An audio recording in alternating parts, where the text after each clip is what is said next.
clauses that had proposed the introduction of excise duty on vegetable oil at the rate of 25%.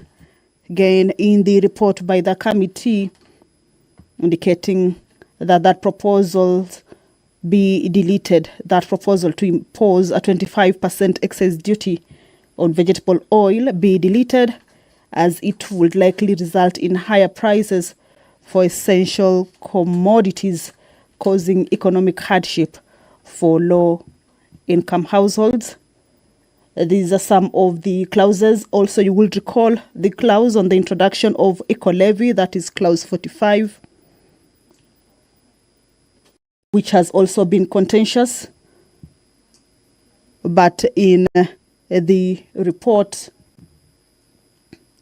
according to the committees, that the clause be deleted because the imposition of eco-levy will hurt the ordinary citizen, because there already exists an avalanche of regulators within the government and the sagas that have loaded heavy charges directly on the manufacturer. Additionally, or rather additional charges will make the business non-competitive because of sharp rise in cost of production, and the untimely incident will be passed on to the consumer. I want us to continue with the business in the order of business for the members this afternoon. Of course, the resumption of that debate is on. The members who may have not been able to participate since the debate began, of course, this afternoon, they will have that chance, of course, to continue before the mover is called to reply for the bill to be read a second time. Remember, it is a bill that is at its second reading stage, a point at which members get a time to debate the contents of a bill. So that is exactly what has been happening since Wednesday morning, with members even seeking further clarification on the amendments that have been put in the report, of course, from the committee, and that debate is part of the business. The members are also expected to consider a motion on the Senate amendments to the Independent Electoral and Boundaries Commission Amendment Bill. This is a bill that is originating from the National Assembly, Bill number 10 of 2024, a motion that will be moved by the Chairperson, Departmental Committee on Justice and Legal Affairs, Honorable George Murugara. And these amendments will also be considered at the Committee of the Whole House. But as you can see, the Speaker of the National Assembly, Honorable Dr. Moses Wetangula, is in the chambers. He will be presiding over this afternoon sitting. Allow me to hand you over back to these live proceedings brought to you by PBU in partnership with KBC. Good afternoon. My name is Kamche Menza. Order, honorable members. Waheshimiwa tuombe. Waheshimiwa, tujiweke mbele ya Mwenyezi Mungu. Ewe Mwenyezi Mungu, ambaye kwa hekima na wema wako umetoa nyadhifa za viongozi na mabunge kwa ustawi wa jamii na utawala wa haki wa wanadamu, twakusihi utazame kwa neema nyingi sisi watumishi wako ambao wameridhika kutuita ili tutekeleze shughuli muhimu za jamhuri yetu. Twakuomba uteremshie baraka zako sisi tulikutanika hapa, na utujalie tuyatende na kufikiria mambo yote yatakayofikishwa mbele yetu kwa njia ya haki na uaminifu, ili utukufu na sifa zako ziendelezwe, na ili kustawisha amani, ufanisi na heri ya nchi yetu na wale ambao haja zao umezikabidhi mikononi mwetu. Amen.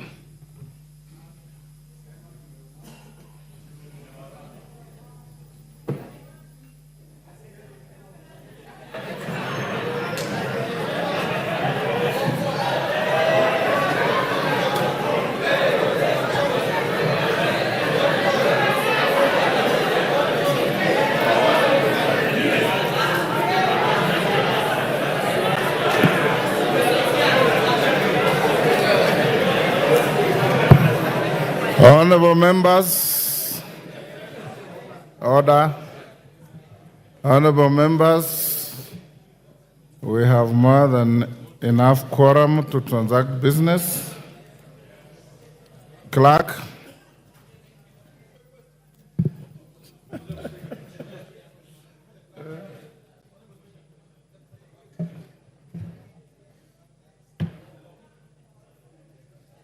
Let them call the orders first.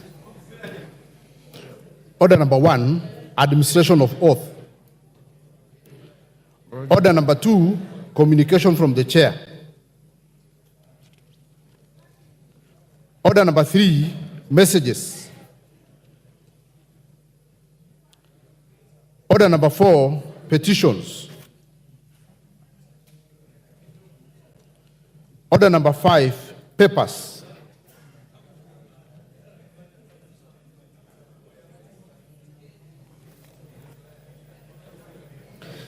Order number 6, notices of motion. Order number 7, questions and statements. Yes, Honorable Minority Leader. Honorable Speaker, it is indeed with an extremely heavy heart that I have to address you again this afternoon. Honorable Speaker, if you can recall, this morning I rose to plead with you to give directives to whoever is concerned to remove the blockade that is around Parliament. Honorable Speaker, the situation has now turned from bad to worse. Honorable Speaker, if you may want to know, my office is just next to the Mzee Jomo Kenyatta Mausoleum. The whole of this afternoon, I won't been able to sit in the office because the police are firing tear gas canisters, throwing tear gas canisters, and there are no people. They have blocked the entire Parliament or avenue. And not town, I'm talking about Parliament. Honorable Speaker, in the morning you did direct the clerk and the sergeant at arms to establish what is the situation and report back to you. I don't know if they ever reported back to you. I am not concerned with whatever else is happening for now. But my concern is that Parliament has been blockaded. Parliament has actually been put under siege. And this is creating unnecessary tension in the country. Under siege. And this is causing unnecessary tension in the country. I said in the morning that we are not under a state of emergency. And this country is not a police state, Honorable Speaker. So can we address this matter? Because this is the House that addresses issues concerning the people. This is the highest organ of our democracy. So could we basically get a report on what is actually happening and an assurance that this House remains independent and free to transact its business as mandated by the Constitution, Honorable Speaker. Otherwise, we shall be acting now under some kind of duress. Because the members of Parliament will now be acting under coercion in whichever way they want to transact the business of the House, Honorable Speaker. I plead with you. Yes, Otienda Amolo. Is it on the same issue? On the same issue? Give me the microphone. Thank you, Mr. Speaker. It's the same issue. Mr. Speaker, I want to confirm that I have just approached the precincts of Parliament. The precincts of Parliament is blocked from this side of Intercontinental. It is blocked from the other side of Protection House. If, even for us members of Parliament, Parliament is blocked, then what are we supposed to do? Mr. Speaker, it is not just the House of Parliament that is august. The precincts of Parliament is also august. And I think, Mr. Speaker, you should give direction that our orderlies open access to Parliament. There is no reason to blockade Parliament. I know that we will vote. Those who choose to vote the way they choose to vote will be seen by Kenyans. We do not need to be shielded from Kenyans. Let this House be accessible. Thank you, Mr. Speaker. Majority Leader. Majority Leader. Thank you, Honorable Speaker. Order, honorable members. Honorable Speaker, It's good that the leader of minority has raised that issue again. And I did ask the Inspector General of Police earlier this morning why the blockade. Honorable Speaker, first let me set the record straight that there is not a single member of parliament who is unable to access parliament. Not just members of parliament, that is why we are here in our numbers. Even our staff, parliamentary staff. Honorable Speaker, you could protect me from the shouting, or I could simply sit, and those who want to shout can shout. Order. Order, honorable members. Try and listen to each other. Majority Leader. Thank you, Honorable Speaker. I was saying not a single member of parliament has been unable to access the precincts of parliament. Not a single member of staff of parliament has been unable to access the precincts of parliament. And the Inspector General of Police confirmed to me this morning that there were organized groups who had planned to take siege, or what Honorable Junet calls siege, take siege of parliament, and criminal elements who also intended to use the ongoing peaceful demonstrations under the pretext of the peaceful demonstrations to access parliament and cause harm to members of parliament. Honorable Speaker,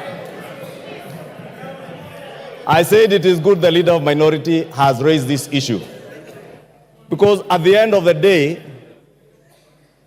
if any one of you or any of our staff members gets harmed in any way, we will point fingers at the same police officers whom we have bestowed the responsibility of ensuring our safety, Honorable Speaker. It is indeed true, Honorable Speaker. Order. He is responding to a point of order. Order. Order, Babu. We now take your seat. Take your seat. It is me to rule whether he is out of order or not you. Order, Babu Wino. Take your seat. You know, Honorable Speaker, we said the other day respect is earned, and you did indicate to us that even in this house, we must act with some decorum and some respect. And the same could be said of maturity, Honorable Speaker. That you have to exhibit maturity in the house to earn your respect, Honorable Speaker. I was saying, Honorable Speaker, Order. in the endeavor to protect not just the safety of members, but the institution of parliament, the Inspector General of Police indicated to me that they have taken adequate security measures to ensure that every member of parliament who wants to access parliament can access parliament. Members can vote willingly, not under coercion, not under duress, to vote willingly, either for or against the finance bill that we are coming to vote. And Honorable Speaker, just in relation to what Honorable Tiende Amolo has said, it is true, we know the kind of intimidation that has been out there. But none of these members in this house is here as a coward. They are here to exercise their mandate as bestowed on them by the Constitution of our Republic, Honorable Speaker. And they will vote willingly. They will not be coerced by anybody. The police are not here to tell you how to vote. Let them do their work and let us do our work from inside Parliament. Those who want to shout and excite crowds outside there like Babu Owino, they may do so. Or they could go parade themselves with the people parading themselves outside there. Order. But not in this chamber. He must behave in a mature way, not the indecent, immature, imbecile manner he behaves. Order. Order, honorable members. Babu Wino, take your seat. Order, Angela. Order, members. Order, Honorable Angela. Order. Honorable Angela, I will not deny you the right to vote on this bill by sending you out. Remain here and vote. Honorable members, I know that's what you are soliciting, and I'll not give it to you. All the honorable members, each and every one of you has the right to be in this house to represent the people who send you here, to legislate for this country, and to oversight the executive. In coming to this parliament, nobody, and I mean nobody, has any color of right, either in law or in fact, to prevent you from coming to do your duties. Seeing how many we are here, it is testimony to the fact that you came in freely.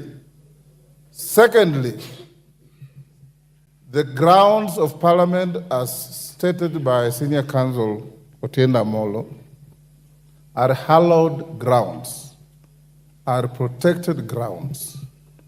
And that's why no member can be arrested or served with any court summons or processes within the precincts of parliament.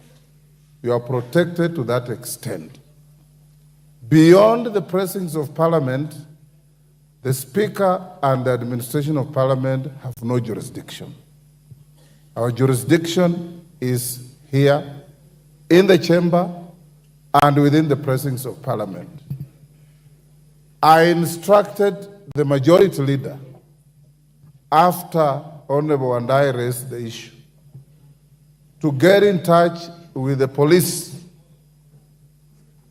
and speak to the Inspector General and bring him to the attention that whatever law enforcement activities going out there should not in any way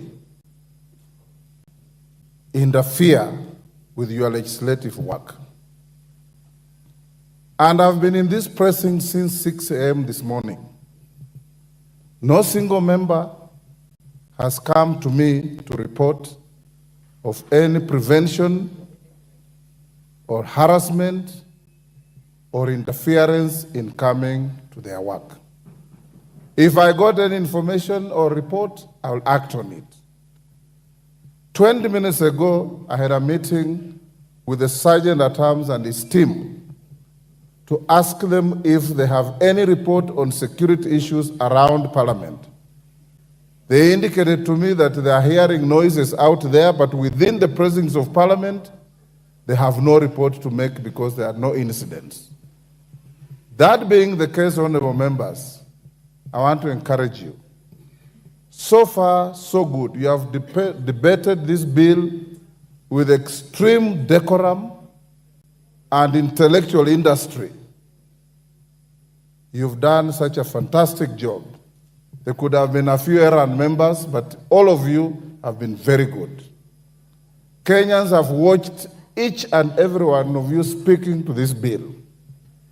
Now that you have reached the level of going to vote, I want to encourage us to carry the same honor to the people who send us here.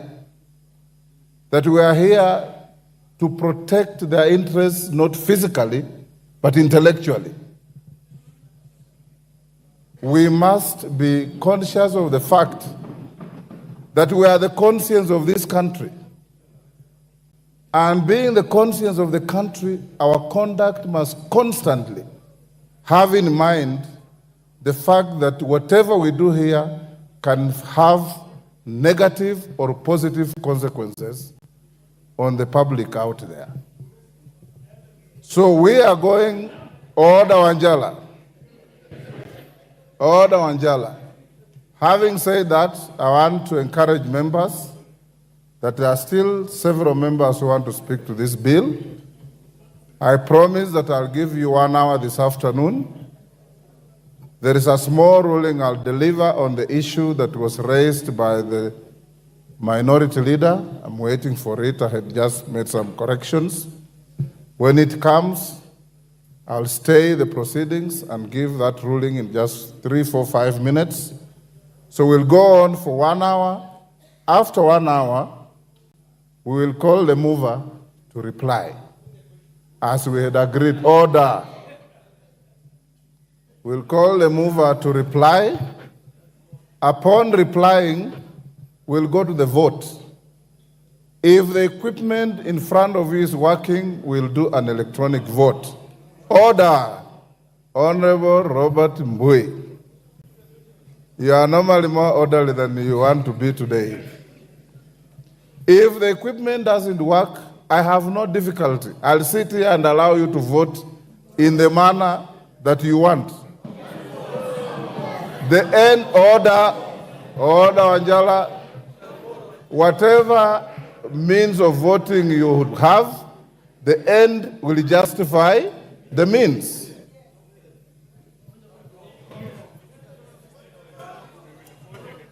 Yes, Junet.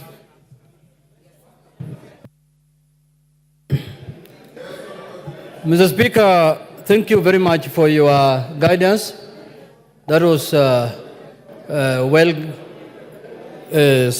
researched guidance. But Mr. Speaker, it is of the view of the minority that on this matter of the finance bill, Mr. Speaker, we do voting manually or orally or through roll call, Mr. Speaker. On this one, people don't have a lot of faith in the gadgets. So, Mr. Speaker, we want to vote now this one orally so that everyone can, his vote can count. This one, Mr. Speaker. We seek your indulgence. Order, members. Let's cross that bridge when we reach it. Next order. Yeah. Honorable Oundo. Honorable Oundo, you have a statement. All the honorable members. Thank you, Honorable Speaker. Honorable Speaker, pursuant to provision standing order 44.2c, I rise to request for a statement from the chairperson for the Departmental Committee on Administration and Internal Security regarding the facilitation of national government administrative officers, especially from Samia Sub-County. Honorable Speaker, Section 8.2 of the National Government Administrative Act 2013 gives powers to the national government administrative officers to coordinate national government functions and the Constitution as the office of the President necessary for the effective and efficient coordination of national government functions. Regrettably, the Assistant County Commissioner of Siopo Division, Funyula Division, and Sub-County Police Command of OCPD of Samia Sub-County do not have government vehicles. This is despite the fact that these senior officers are expected to facilitate execution of their mandate of ensuring peace and security in their respective jurisdictions 24 hours a day without fail.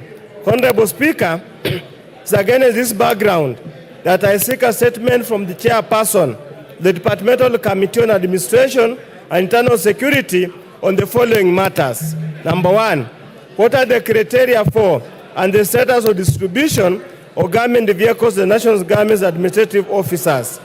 Number two, what steps has the government taken to ensure that all national government administrative officers, particularly those in Funyula constituency, are facilitated with vehicles? Order, and number three, honorable members, order. And number three, can we listen to member for Funyula? Go on. And number three, when is the means to supplying vehicles to national government administrative officers, especially to Samia Sub-County? I thank you, Honorable Speaker. Thank you, Honorable Speaker. Thank you, Honorable Undo. Next statement, Joseph Namwar, Turkana Central. Joseph, go ahead. Honorable Speaker, pursuant to the provisions of Standing Order 44.2c, I wish to request for a statement from the chairperson of the Departmental Committee on Administration and Internal Security regarding recent incidents involving the Kenya Wildlife Services and local communities in Sibiloi National Park Marsabit County. Honorable Speaker, on 12th June 2024, a tragic confrontation between KWS Rangers and suspected Merile poachers in Sibiloi National Park resulted in the unfortunate loss of lives of KWS Rangers. The following day, in an apparent act of retaliation, KWS Rangers pursued and possibly evicted villagers from Kotela village.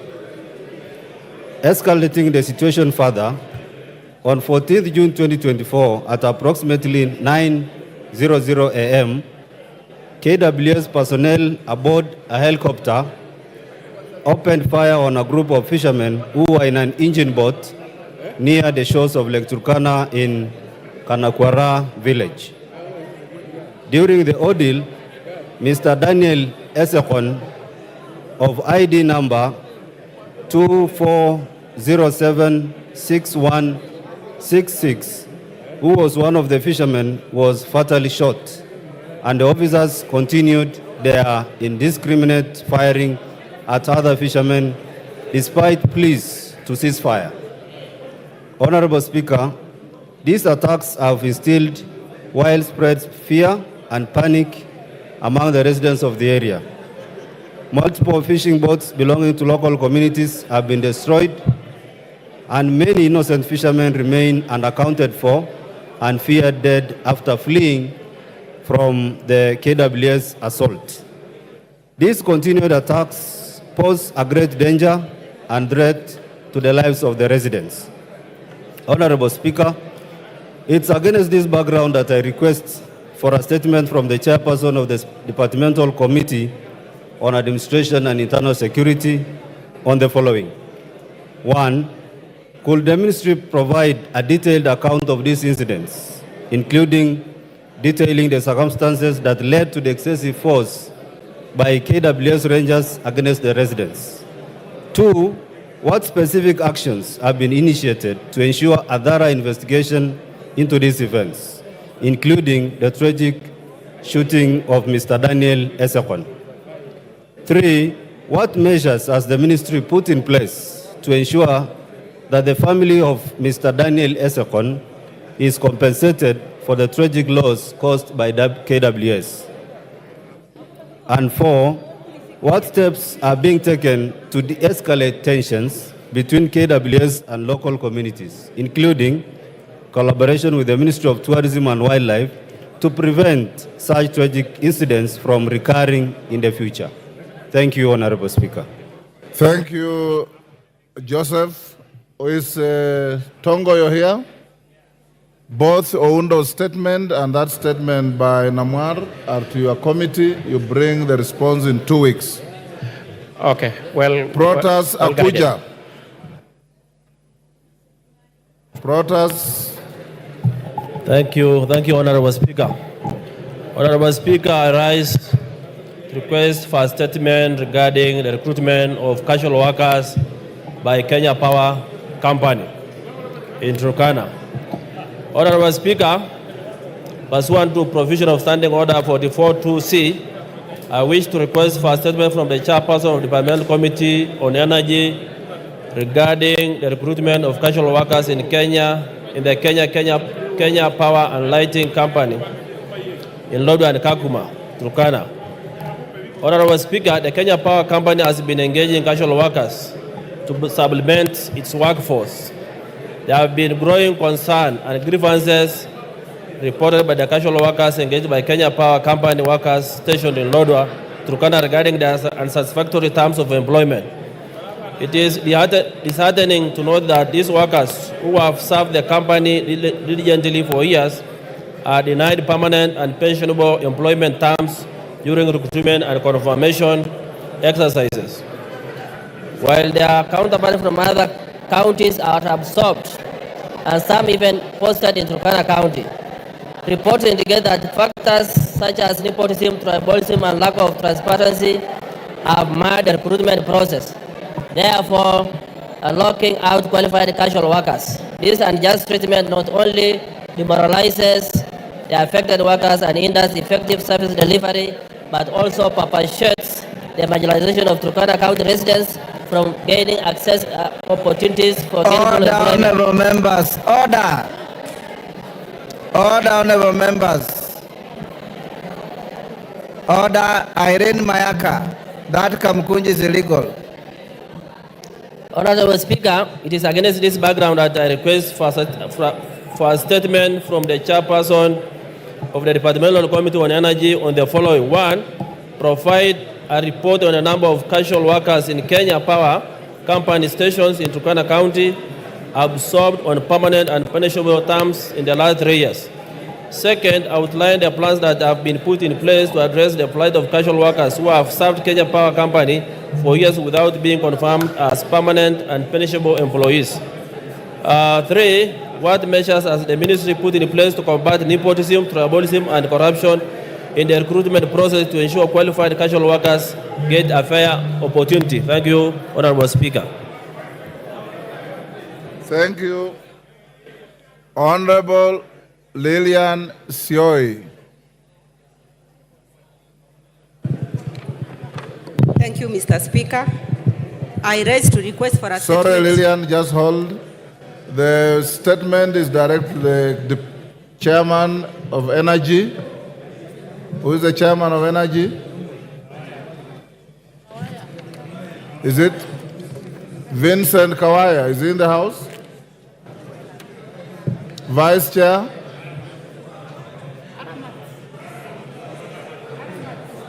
Who? Aramat. Is he in the house?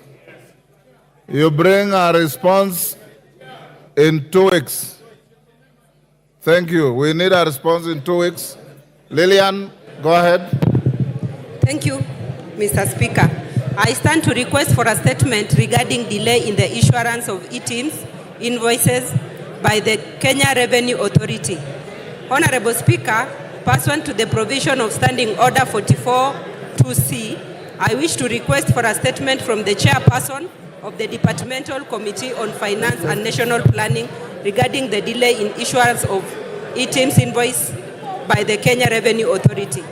Honorable Speaker, the Kenya Revenue Authority issued a directive seeking all taxpayers carrying on business to onboard on the Electronic Tax Invoice Management System, e-TIMS.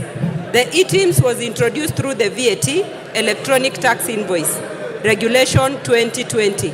However, taxpayers have in the recent past experienced challenges generating invoices from the e-TIMS online portal.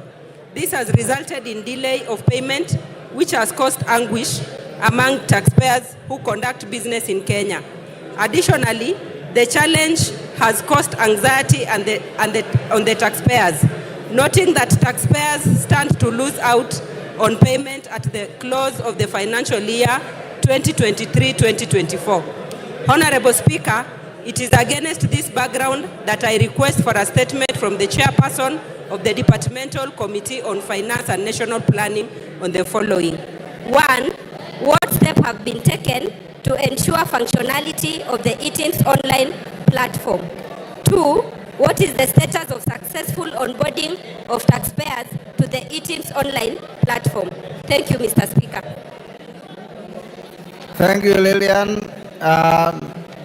Chairman, Finance and National Planning. Where is Kimani? Majority Leader, inform him to bring a response in 2 weeks. Honorable members, there are 4 statement responses. I'll stay those to Tuesday next week. Majority Leader, your Thursday statement. Thank you, Honorable Speaker. Pursuant to the provisions of Standing Order 44-2A, I rise to give the following statement on behalf of the House Business Committee, which met on Tuesday, 18 June 2024, to prioritize the business for consideration during the week. As members are aware, the debate on the Finance Bill 2024 has been ongoing, and second reading is expected to conclude this afternoon. I would like to commend the Departmental Committee on Finance and National Planning, and indeed the House, for the steadfast commitment and robust engagement in this important business of great national interest. Honorable Speaker, with regards to business for Tuesday next week, The House is expected to give priority to the business bound by statutory timelines. Further, the House is likely to sit longer, especially noting the resolution of the House earlier today approving a Tuesday morning sitting. The following bills are of priority. 1, second reading of the Appropriation Bill 2024, and 2, the County Allocation of Revenue Bill, Senate Bill number 25 of 2024. 2, Honorable Speaker, Committee of the Whole House on the Finance Bill 2024 and the Appropriation Bill of 2024. 3 is the second reading of the following bills, should they not be reached today: the Land Laws Amendment Bill number 2 of 2023 and the Mang Beans Bill, Senate Bill number 13 of 2022. Additionally, debate will also be undertaken on the following motions, should they not be concluded today. 1, reports of the Auditor General on the National Government Constituency Development Fund for 9 constituencies in Bungoma County. 2, report of the Public Petitions Committee on its consideration of public petition on funds spent contrary to the provisions of Article 223 of the Constitution. 3, reports of the Auditor General on the financial statements of specified state corporations. 4, report on the Parliamentary Broadcasting and Library on enhancing reporting of parliamentary business on online platforms. 5, report of the Committee on Regional Integration on its inspection to the semi-autonomous institutions of the East African Community in Uganda. 6 is the report of the Committee on Implementation on the implementation status of reports on petitions and resolutions passed by the House. 7 is a report of the Committee on Trade, Industry and Cooperatives on its consideration of alleged unfair trade practices by foreign investors in Kenya. And 8 is the second report of the Committee on National Cohesion and Equal Opportunity on employment diversity audit in public institutions. Honorable Speaker, members will note that I had previously conveyed that the Cabinet Secretary for the Ministry of Interior and National Administration was scheduled to appear before the House on the afternoon of Wednesday, 19th June 2024 to respond to questions in the plenary. However, due to the priority business before the House, the appearance was postponed to Wednesday, 26th June 2024, and in this regard, members whose questions had been listed earlier for response are encouraged to avail themselves. Honorable Speaker, I had read the whole list of almost 16 questions by various members. I do not need to repeat them since I read them last week. In conclusion, Honorable Speaker, the House Business Committee will reconvene next week, Tuesday, 25th June 2024, to schedule business for the rest of that week. I now wish to lay this statement on the table of the House. Thank you. Thank you, Majority Leader. So members Zair Mishimbogo, Amina Munyanzi, and Rael Kisiwai, responses to your statements will be on Tuesday. So the chairman of committees or chairpersons of committees be notified. Next order. Order number 8, the Finance Bill, National Assembly Bill number 30 of 2024, second reading, resumption of debate. Yes, Senior Counsel, what is out of order?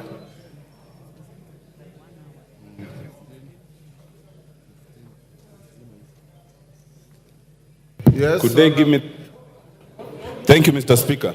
Mr. Speaker, I rise under Standing Order number 252 in terms of access to the House. Mr. Speaker, it's been brought to our attention that our colleagues in the Senate, some of them are interested in accessing the public gallery or the Speaker's gallery to observe our debate, and that they have been refused access. Could you, Mr. Speaker, give direction that the public gallery and the Speaker's gallery should be accessible not just by the senators, but by any Kenyan who cares to come and listen to our debate and our voting? Thank you, Mr. Speaker. Order, honorable members. Honorable Otienda, I hear you. Honorable members,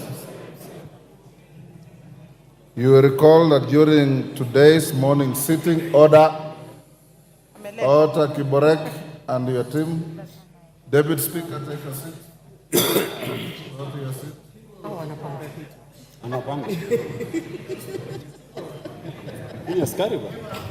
Thank you.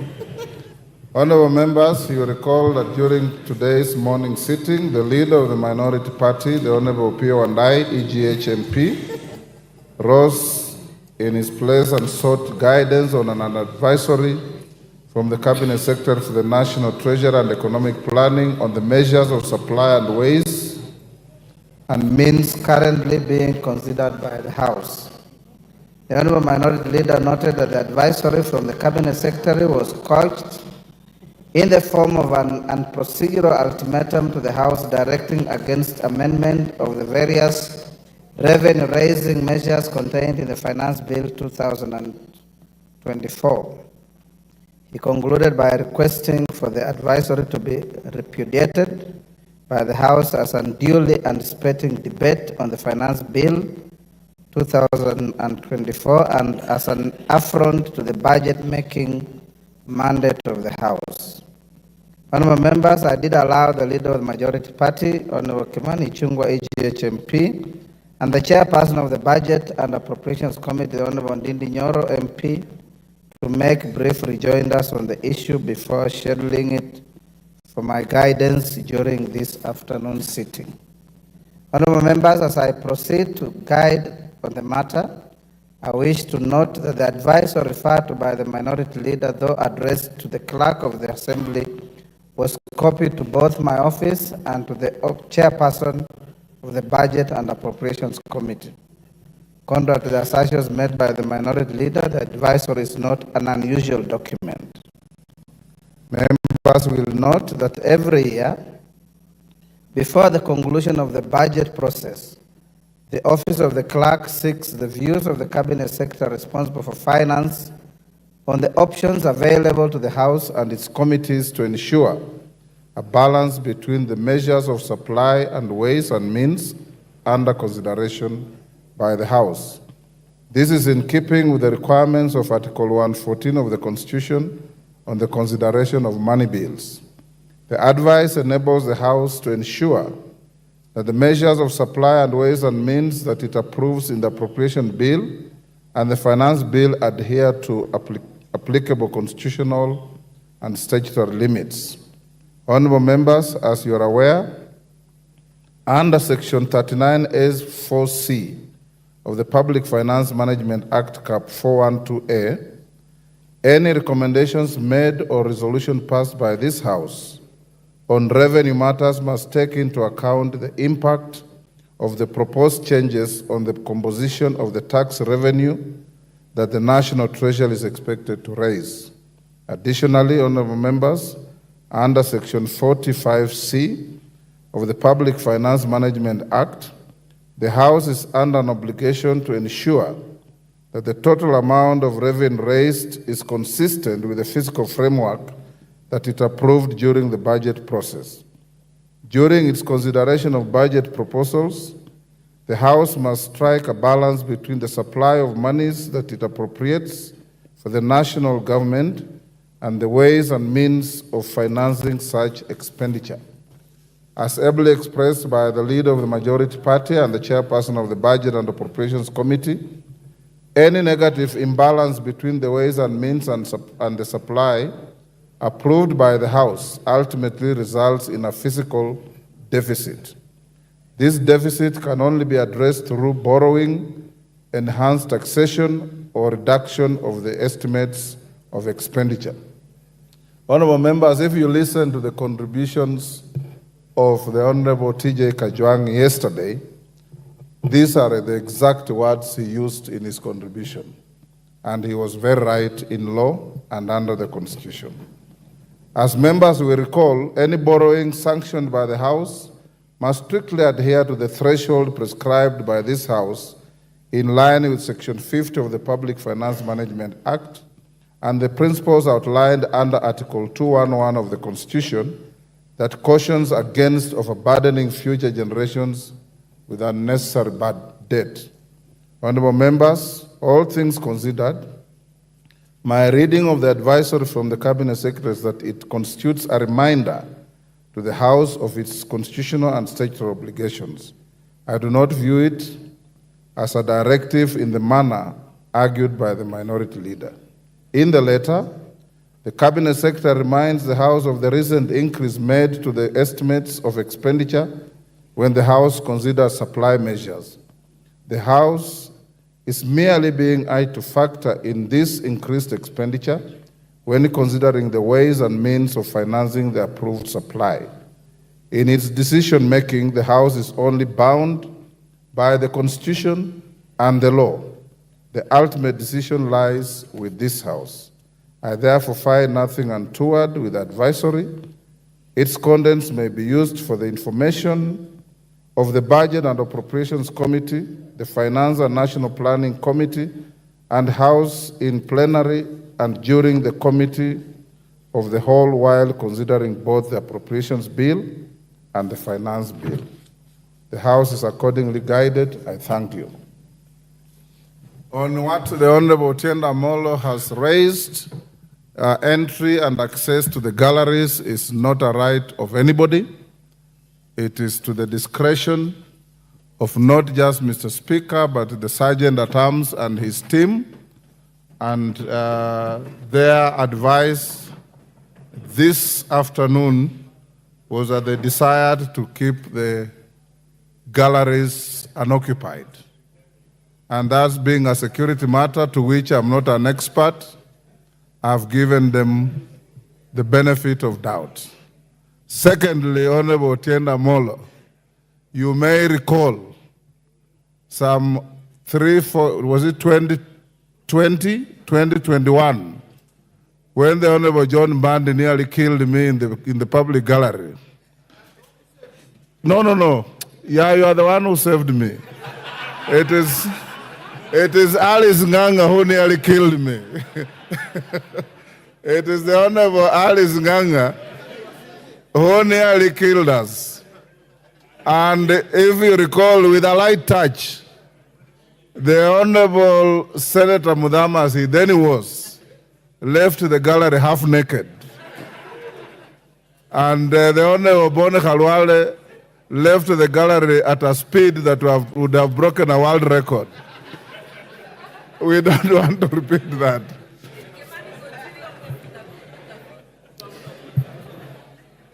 All the honorable members, now we go back to the bill.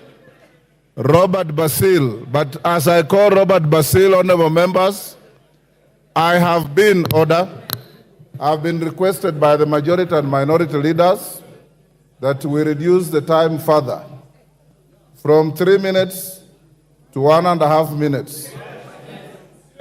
Robert Basil. Thank you, Speaker. The time is too short, though. From onset, I reject the bill because it's very clear Generation Z, they cannot, or they want to say elastic limit on taxation has been reached. So we need to listen to the cries of the citizens and do like what Ronald Reagan in the US did.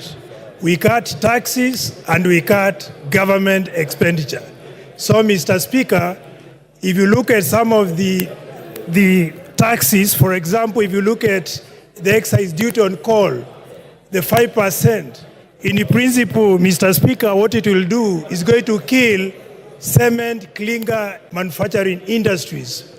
And with that, we are going to lose jobs, lose revenue, and will not be able to realize the target. Additionally, the import declaration fee, Mr. Speaker, that has been raised from 2.5 to 3.5% is going to be moved to the final consumer. And since we import most of the items, for example, medicinal drugs, Mr. Speaker, it means hustlers and the poor patients will not be able to afford medicine. So, Mr. Speaker, what I want to say is this finance bill, we need to say no to it and possibly try to cut on taxes. Additionally, Mr. Speaker, the levy, eco levy on plastics is going to increase price on plastic packages. And in reality, that is going to affect export of flowers and make our flowers not competitive. Thank you, Mr. Speaker. Victor Koech, Chepalungu. Thank you so much, Mr. Speaker. It's unfortunate that I'm now getting 1.5 minutes, but nonetheless, I will try my best. Mr. Speaker, this particular debate is taking a totally different angle, a political angle. As to why I'm saying this is because members have now deviated from arguing from a point of facts to now dealing with political issues. As to why I'm saying so, Mr. Speaker, is the fact that now informing the House that bread is going to be taxed. While the fact is, the committee led by Kimani Kuria sought the public opinion, and on sorting on the public opinion, the committee is now dropping 16% VAT on bread. On motorcycle, Mr. Speaker, again, the committee report is saying that instead of allowing importation of motorcycles, we promote our local manufacturers so as to create job opportunities for our citizens. And in that case, Mr. Speaker, I support. Thank you so much. Jalango Langata. Order. Yes, Kibagende. What is out of order? And under what standing order are you? Thank you, Mr. Speaker. There is a stranger in the house. I've seen someone resembling Oscar Sudi in the house. There's a stranger in the house, Mr. Speaker. Order, Honorable Kibagende. If you want to provide comic relief, that is a very poor one. Go on, Jalango. Thank you so much, Mr. Speaker.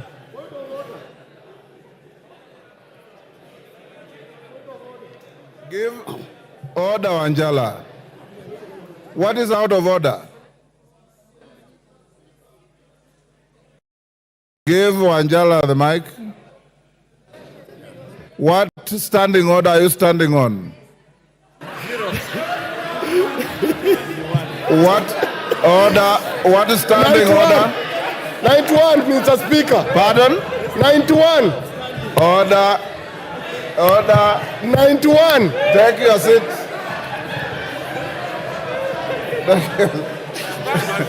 Jalango, endelea. Mr. Anjala, Speaker. you have no point of order. Take your seat. Jalango, carry on. Honorable Anjala, I encourage you that yesterday when you spoke, the House listened to you.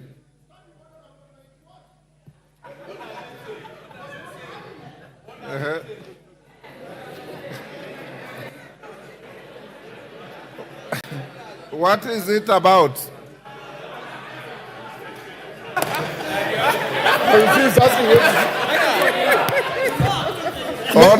Order, Anjala. Anjala, you know, standing order 91 is a standing order you use to challenge a colleague who is on the floor and has said a statement that you think is not factual. Order. The member on the floor, Honorable Jalango of Langata, had not uttered a single word for you to challenge him on any fact. So you are out of order. I ruled him out of order already. Jalango, continue. Thank you so much, Mr. Speaker, for giving me this opportunity. First of all, I reject the Finance Bill 2024. Immediately,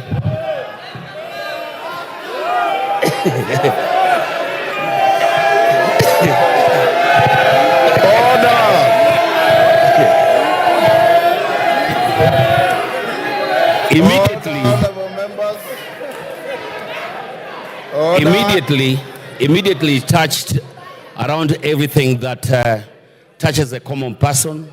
That was the M-Pesa, the cars, the pads.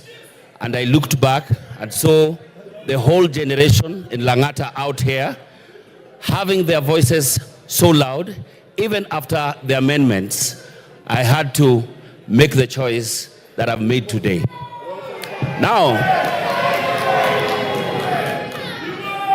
out here is the Gen Z generation, whom I talk to every day. I interact with them on Twitter, TikTok, and everywhere. When most of you will have gone back to the villages, we will be with them here in Nairobi. The question will still be there. And most of you know, I'm a friend to the president, and I spoke to him, and he knows very well that this is my stand. Thank you so much, Mr. Speaker.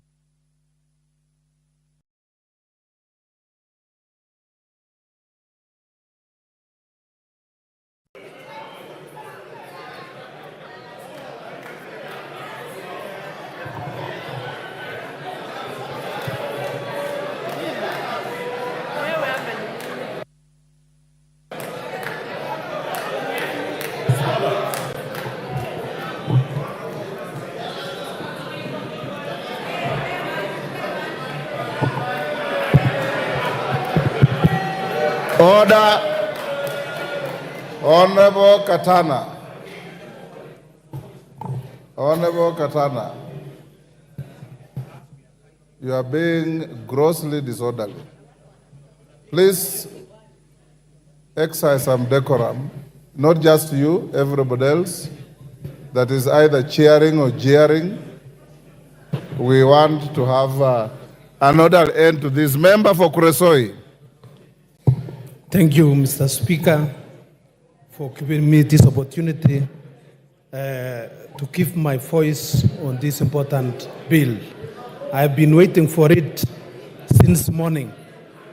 From the onset, Mr. Speaker, I want to say that I support the bill 2024-2025. I'm supporting the bill, Mr. Speaker, because of a number of reasons. One of the reasons is the increase in CTF is the increase in CTF by around 50 million. This CTF, Mr. Speaker, is a fund which touches all corners of our country. And this is a fund which has really transformed our country. Mr. Speaker, I also want to say that I support this bill because of the 50 million which has been set aside for electricity.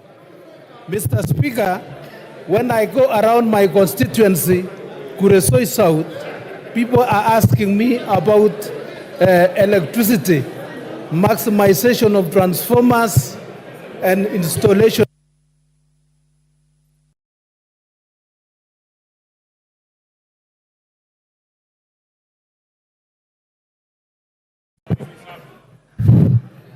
Ruth Odinga.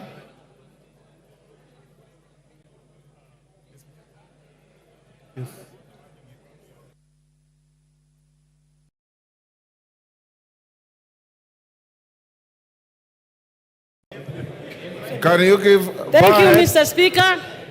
I stand up here to reject the bill, the Finance Bill 2024. And mine is very simple. This finance bill is actually an IMF-driven finance bill.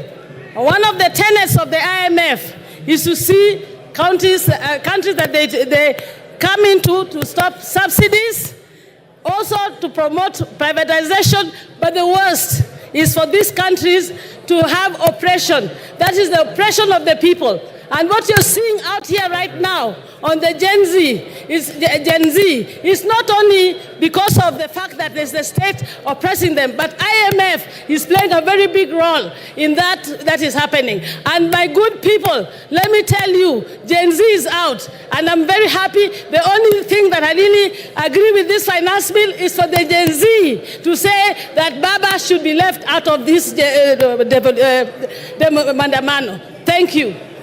Roku. Thank you, Mr. Speaker. Thank you, Mr. Speaker. The people of Better North, Mr. Speaker, 684 villages, they don't have a power connection. 684 villages if you multiply that by 100 household per village, you realize it's quite a number of thousands of households in my constituency which don't have power. This bill, this budget, Mr. Speaker, it promises the people of Better North that we will be connected with power.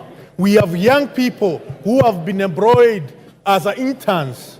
This bill, this budget, it confirms the teachers, the young JSS teachers who have been employed as interns. And also, it promises further 20,000 young teachers also to be employed as interns, Mr. Speaker. Some of them will be coming from Better North, the people who sent me here, Mr. Speaker. And it's for this reason, Mr. Speaker, that I support this finance bill, Mr. Speaker, among other many reasons, such as ensuring... Time up. Esther Passaris.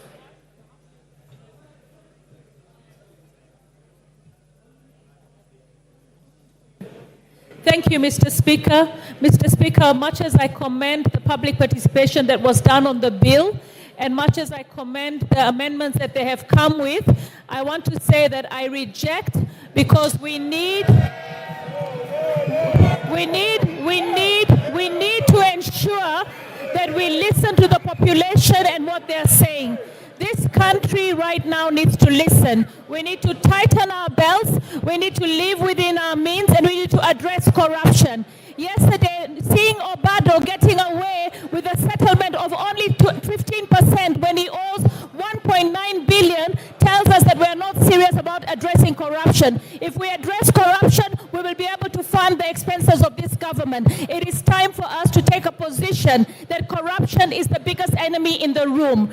And I think I stand ashamed to know that only a house in Loresho is not 40 million. A flat in Nairobi is not 9 million. Even in the settlement, we are actually cutting deals. So we say no to corruption, and we fund and live within our means. I reject the 2014 finance bill. Thank you. Member for Nyaribari Chache.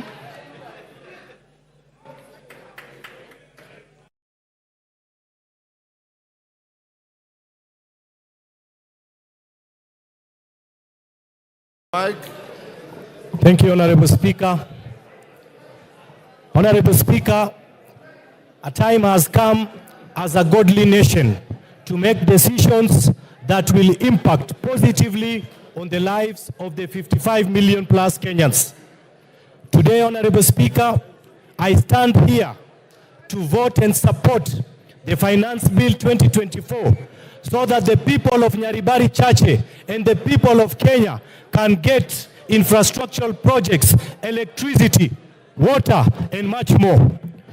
Honorable Speaker, I want to urge the Generation Z to relax, as Kenya Kwanza government means well, and they will be the greatest beneficiaries of the proposed amendments. Honorable Speaker, the Generation Z are young Democrats trying to exercise their constitutional rights to picket and assemble.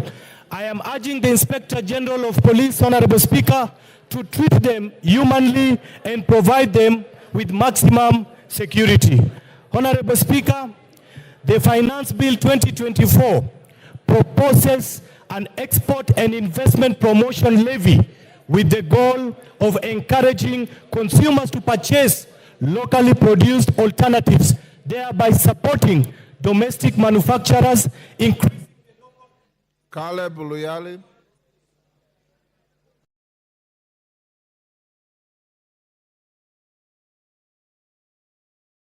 Thank you, Speaker. Finally, I got a chance. Mr. Speaker, I use only 1 minute to say we reject this finance bill, we reject the report of the committee on the finance bill. Mr. Speaker, a German social constructivist once said, Alexander Wendt, he once said that anarchy is what the states make of it. Mr. Speaker, this government is going to create anarchy in this country. And this finance bill is going to be the impetus of this anarchy. We have seen what is going around. We have seen every town in this country is occupied. And very soon, members of parliament, their homes are going to be occupied. We cannot sit here and pretend that everything is normal outside. Mr. Speaker, I want to urge my colleagues on the other side, you have a few minutes to change your mind. We must reject this finance bill. Gigi Kagombe.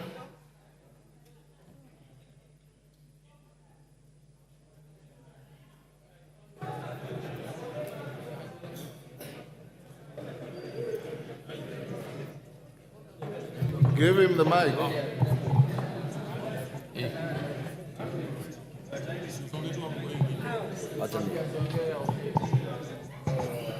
Thank you, Speaker. I stand to support this Finance Bill 2024 because, Mr. Speaker, we have a responsibility as a House to create employment for the people who are out there demonstrating.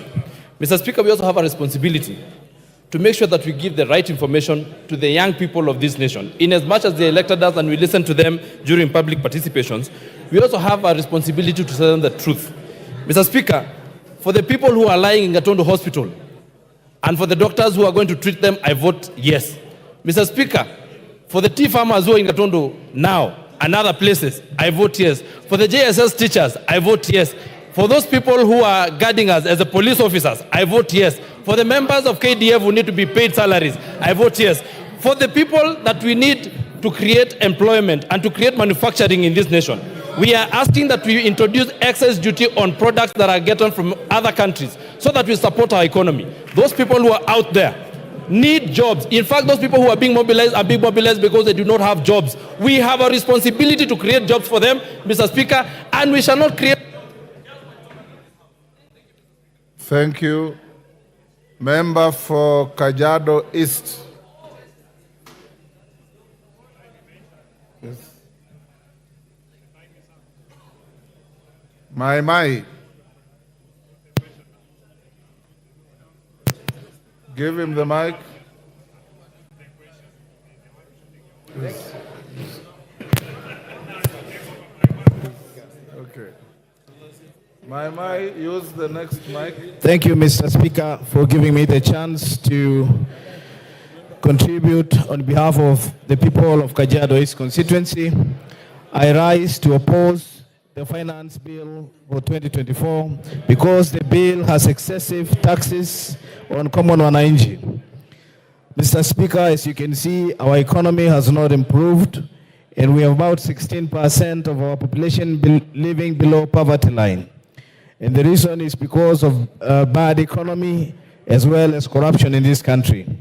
By taxing them more, I feel like it's putting a burden on wananchi, which we should be doing more to help them than hurting them. Mr. Speaker, when you also look at the fuel levy of 9 shillings, that is another burden to wananchi. I can imagine my people commuting between Kitengela and Nairobi and back and forth, paying more for transport because of the increase of the fuel levy. So, Mr. Speaker, I stand to oppose the bill because it is not friendly to common wananchi. Thank you, Mr. Speaker. Moses Kirima.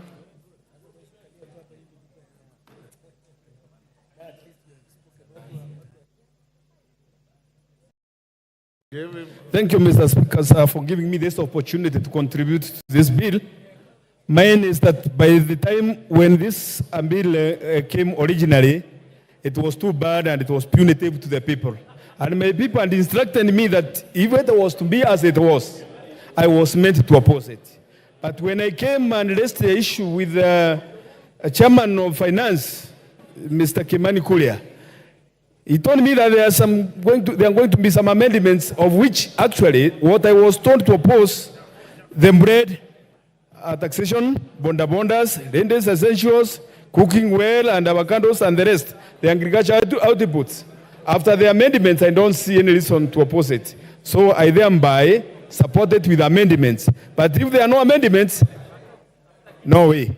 Thank you, Mr. Speaker, sir. Ken Chonga.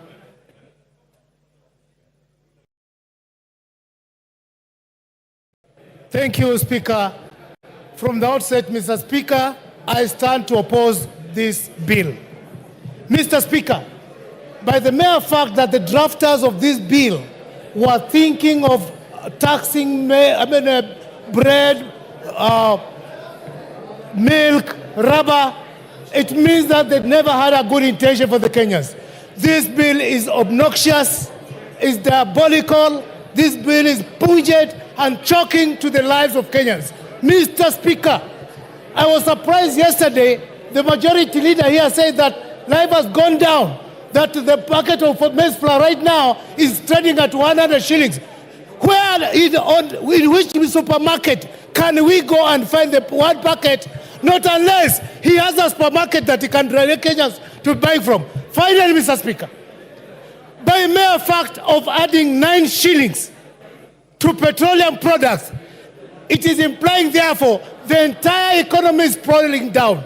Everything in the economy depends on fuel, and for as long as we have the price of fuel, everything is going to spiral up. Mr. Speaker, I stand to oppose this bill. Thank you. Janet Setianei, member for Turbo.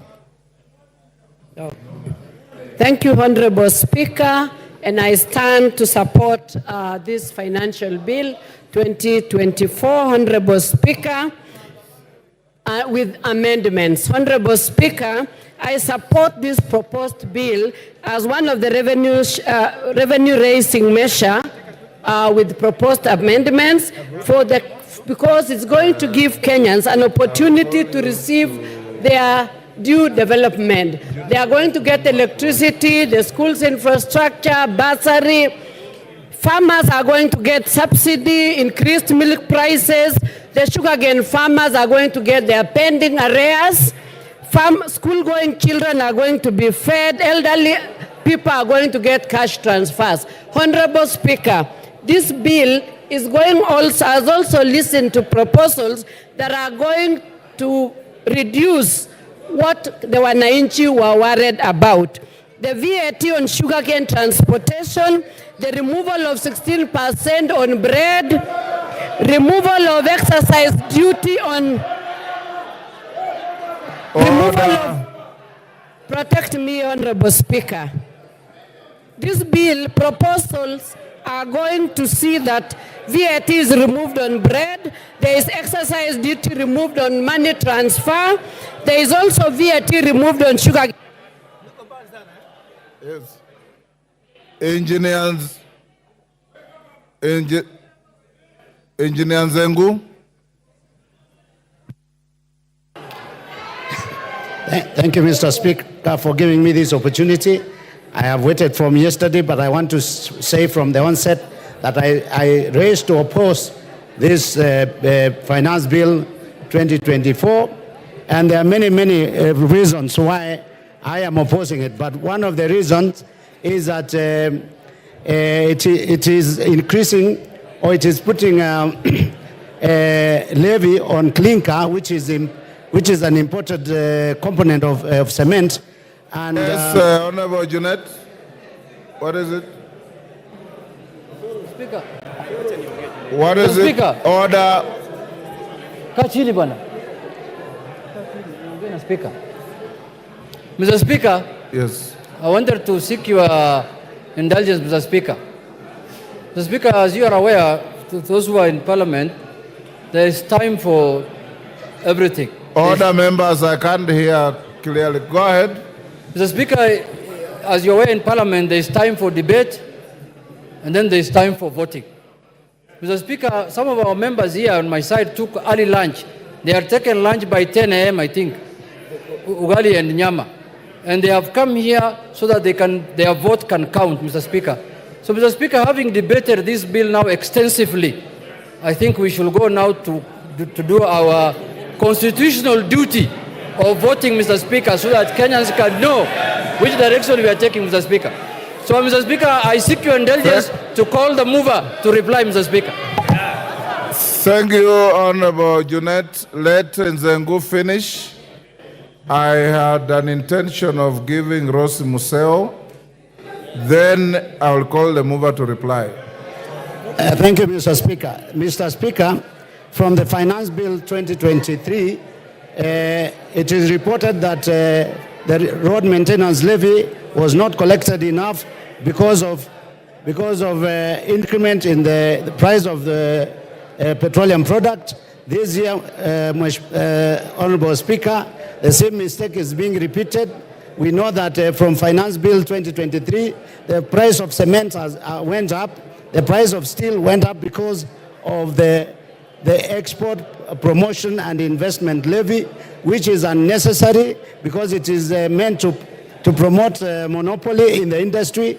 The same people that produce cement are the same people that are producing steel, and that is why the cost of construction has gone up and being a deterrent to a lot of Kenyans from constructing their houses or their property. So, Mr. Speaker, I want to say that I want to reject the proposed bill totally and as a whole. Thank you.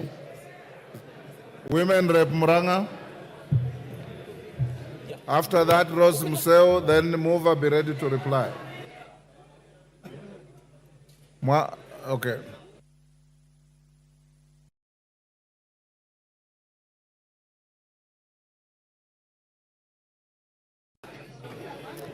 Thank you, Mr. Speaker, for giving me this opportunity. I rise to support the bill, and I will vote yes for the bill. Voting for this bill, we are voting for real issues, Mr. Speaker, not for the negative things that have been said in the media to whip emotions. Mr. Speaker, voting for this bill is voting for 6.8 billion for coffee charity fund. Mr. Speaker, voting for this bill is voting for 46,000 JSS teachers who are in internship to be put in the payroll to be employed. Mr. Speaker, we are here to tell our brothers from the opposition that we don't need to whip emotions, and we know who are the sponsors of the ongoing mandamano, and we revisit after the bill. Thank you, Mr. Speaker.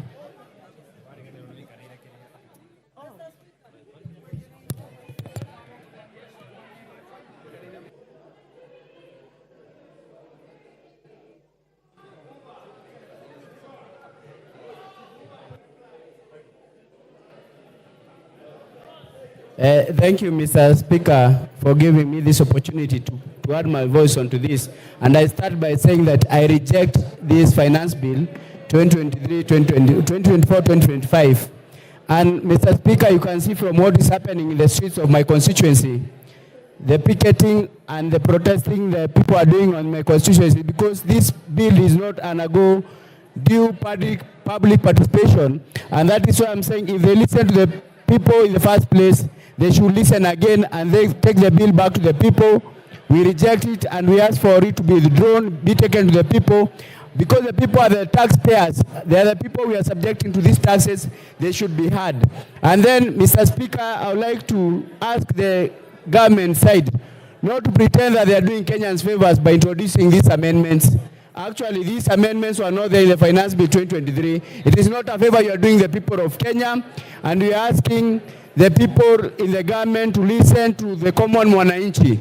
I've done so, and that's why I reject this bill. I've also listened to my side of the divide of the government, which is the Azimio coalition, with the most professors who can never be wrong on this finance bill. And that is why I reject this finance bill. Thank you, Mr. Speaker. Asante Bwana Spika kwa nafasi hiyo umenipatia. Mimi natoa sauti yangu kupinga mswada huo wa fedha wa mwaka 2024 na 25. Kwa sababu watu wa Makueni wameniambia kabisa mswada huo hawezi kukubali jinsi ulivyo, na nasema hivi ya kwamba Wakenya wametoka katika janga la corona ambalo limeweza kufanya wengi waliishiwa na biashara zao, wengine hawako kazini, na maisha ya Wakenya yamekuwa katika hali ya juu sana, na serikali haijafanya mikakati maalum ya kuweza kuboresha maisha ya wananchi wa Kenya. Tungekuwa katika nyumba hii tukiongea jinsi ambavyo tunaweza kuwasaidia Wakenya waboreshe maisha yao.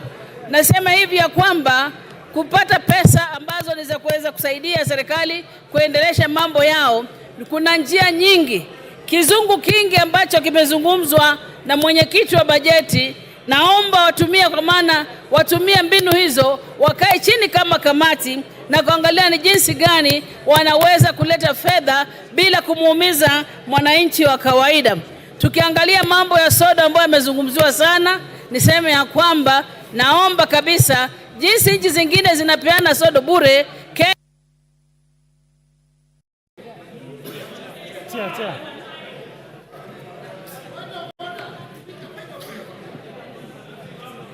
Yes, Honorable Kimilu. Honorable Kimilu. Speaker, is it in order for you to deny me a chance to reject this finance bill? Because I've been here since yesterday, and you not give me any chance, but I reject this bill, Mr. Speaker.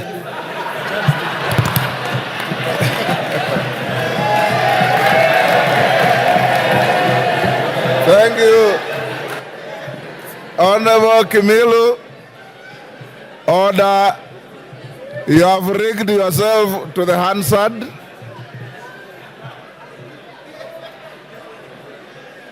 Korea Kimani. Yeah. Korea Kimani.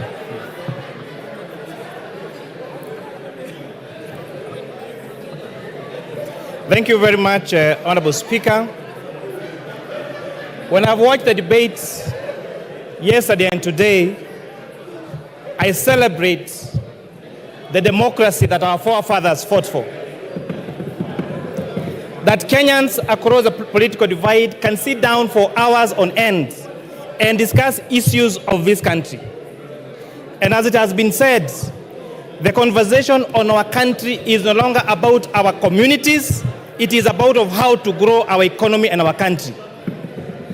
When we have differed on the how, not on the what we need to do as a country in order to become a growing economy. But Honorable Speaker, sadly, this debate has been skewed in a different way because of the fallacies and the lies have been told. Honorable Speaker, I have seen some members and members of the public say that the bill introduces taxation on cancer patients. I have gone through the bill word by word, clause by clause, and there is absolutely nothing on this bill that mentions about cancer patients. These falsehoods to emotionalize our members of the public is immoral, is wrong, and it is very distasteful. We have seen a lot of contestation, especially by our young people, that there is introduced taxation on digital content creation. Honorable Speaker, this is far from truth. In fact, the bill proposes to exclude content creation that does not lead to money generation. The rejection of this bill will make our content creators worse off than they are in the current provisions of the law. The current provision of the Finance Act talks about content creation even when it is not monetized. The bill proposes to delete content creation that is not monetized, and that is a fact of the matter. So for our content creators, rejection of this bill means that you'll be worse off than we were last year or that we were in the moment. I've watched the debate on sanitary towels and diapers. Honorable Speaker, I grew up during napkin times when children used to be napped with napkins. And I've seen how diapers has revolutionized and modernized our women. A few years ago, Honorable Speaker, the quality of a good mother and a good wife was known by how well she washed the napkins for her children. They used to soak them at night with jig, with hot water, and tie their hands to wash them white. And when neighbors would pass, they would watch how white they are, and the quality of that wife and mother was based on how white those napkins are. Therefore, where we are in diapers, we have greatly revolutionized and given dignity to our wives and to our mothers. What this bill proposes is to give them more dignity by making them use diapers and sanitary towels that they can be good quality, that are affordable, and we can sustain their safety. Amen. That is why we are saying that let us use our own locally manufactured products. Yes, Honorable Speaker, how much do we hate ourselves as Kenyans that we demonize our capacity to manufacture here locally? How much do we hate our young people that would rather export these jobs to India and China and not have them here in Kenya, Honorable Speaker? We have seen the government allocate resources to ensure we have free sanitary towels for our school-going children. How much do we hate us that do we hate ourselves that we want this money to go to India and China and not to our locally manufactured, and not to our local manufacturers here in Kenya, Honorable Speaker? These arguments came last year. Honorable Speaker, this House made two, just to emphasize, two difficult decisions. One of them was imposing import duty and excise duty on imported furniture. As we speak, Honorable Speaker, that tax and policy measure has seen the furniture being used in this country being locally manufactured and creating jobs for young people. If you go to the big furniture shops, like tiles and carpets and the others, they have all started local assembly and local manufacture of furniture. And therefore, the furniture that we are using, courtesy of the Finance Act of 2023, is what is made here locally, Honorable Speaker. Last year, we zero-rated local assembly of mobile phones. As a result, we are producing 400,000 phones every day for the external market.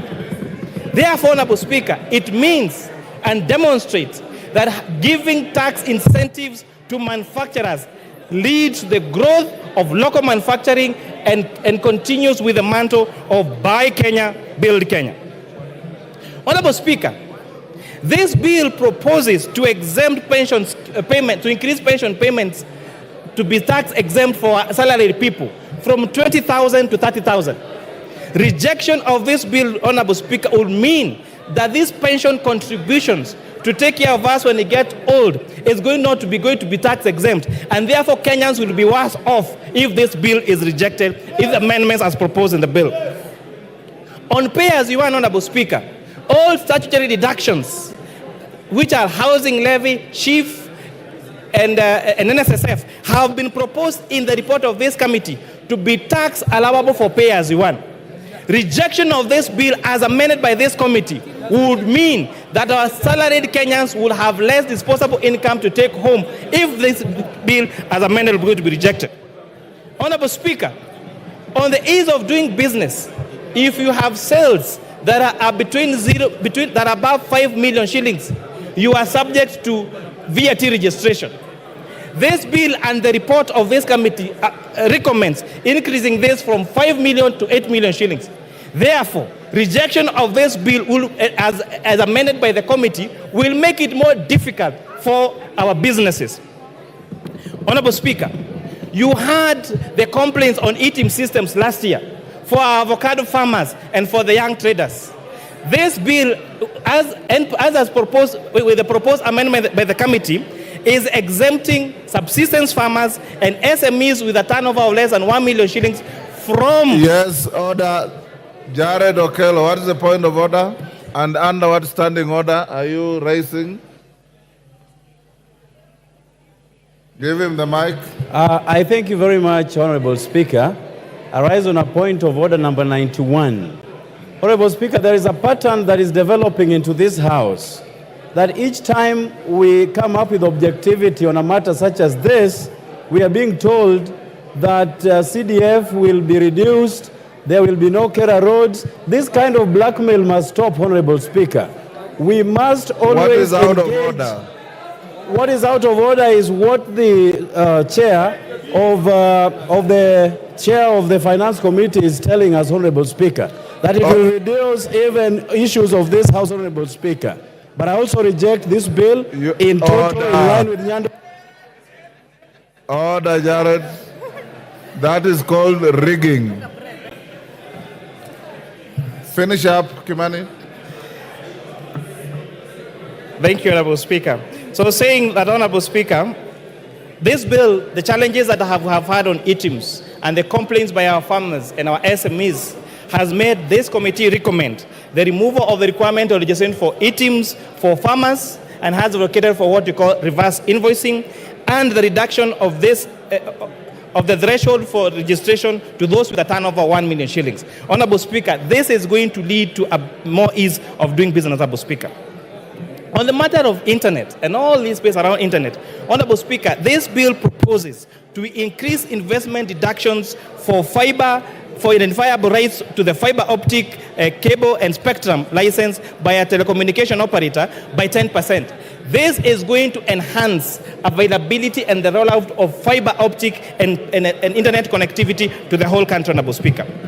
Lastly, I know the generation behind us is used, their quickest mode of communication is platforms like TikTok and Instagram. Honorable Speaker, if you check that platform, the reels are very short, and therefore the way of communication is sensationalized. I'm really urging our young generation, the people that are calling me on my phone, I took my lunch break yesterday and my lunch break today to return all the calls I got on my phone. And I was asking them, you are telling me to reject. Tell me what you want to reject in this bill. Then they say, I am asking them, what clause is adding additional taxes and difficulty of doing business? They say, because they have not taken time to understand this. And with that, Honorable Speaker, I beg to reply. Order, honorable members. Members on their feet, take your seats. He has concluded, Babu Wino. Order. Order, members, take your seats. Member for Bumula, take your seat. Member, take your seats. Member for Kuresoi. Honorable members, Nyamita, take your seat.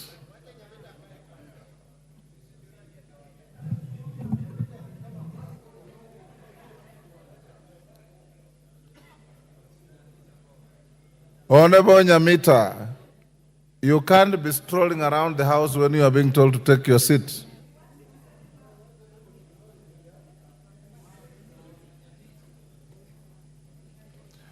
Honorable members, we have come to the end of debate on this bill, the Finance Bill, National Assembly, Bill number 30 of 2024. Before I put the question, I want to direct the House as follows. My question will not attract a voice vote. We will go straight into division. I had directed the House yesterday, and I repeated this morning, that in the interest of proper time management, the voting will be electronic. Order. Order. Order. Order. Honorable Kajwang, you are my junior but a senior lawyer, and I expect a lot more from you. Honorable members, the Speaker can read the mood in the House. I don't want to give anybody an excuse to go and play to the gallery. Whether you vote electronically or you vote manually, the result is the same. Order. Order. Order. I have consulted with your leaders. Order. I've consulted with your leaders. and they do not have a hard feeling either way. Order. Order. Order. Order. Consequently,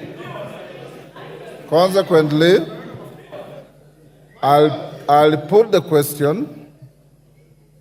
I'll direct thereafter the division bell to be rung for 5 minutes.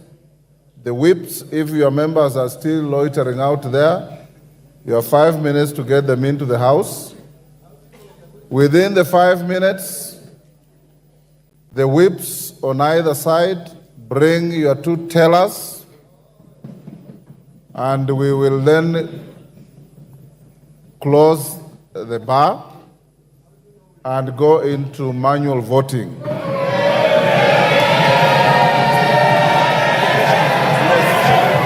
Order.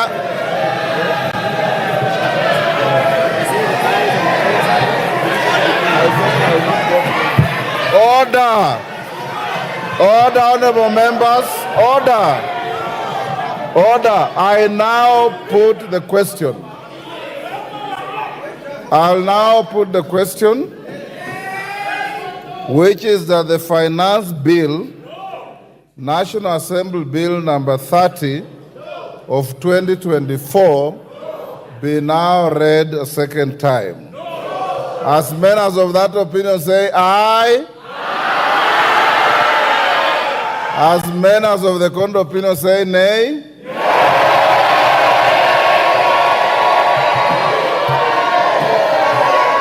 Order. Order. Order. Order, honorable members. Order. Take your seats. Take your seats. Order, honorable members. Take your seats. You are being disorderly. Before even the Speaker announces the outcome of the voice vote, you are on your feet claiming a division, meaning you are claiming that you have lost. All right?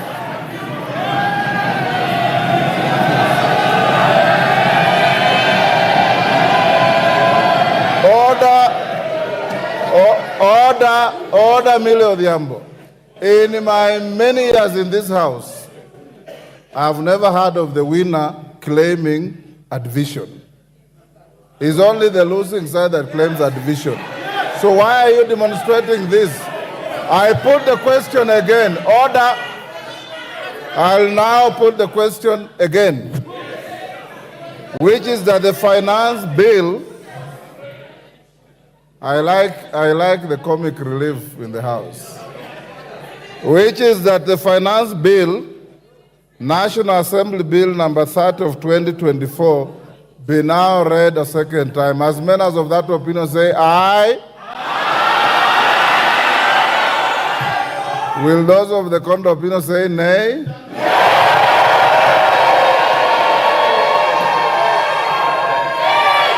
The ayes have it.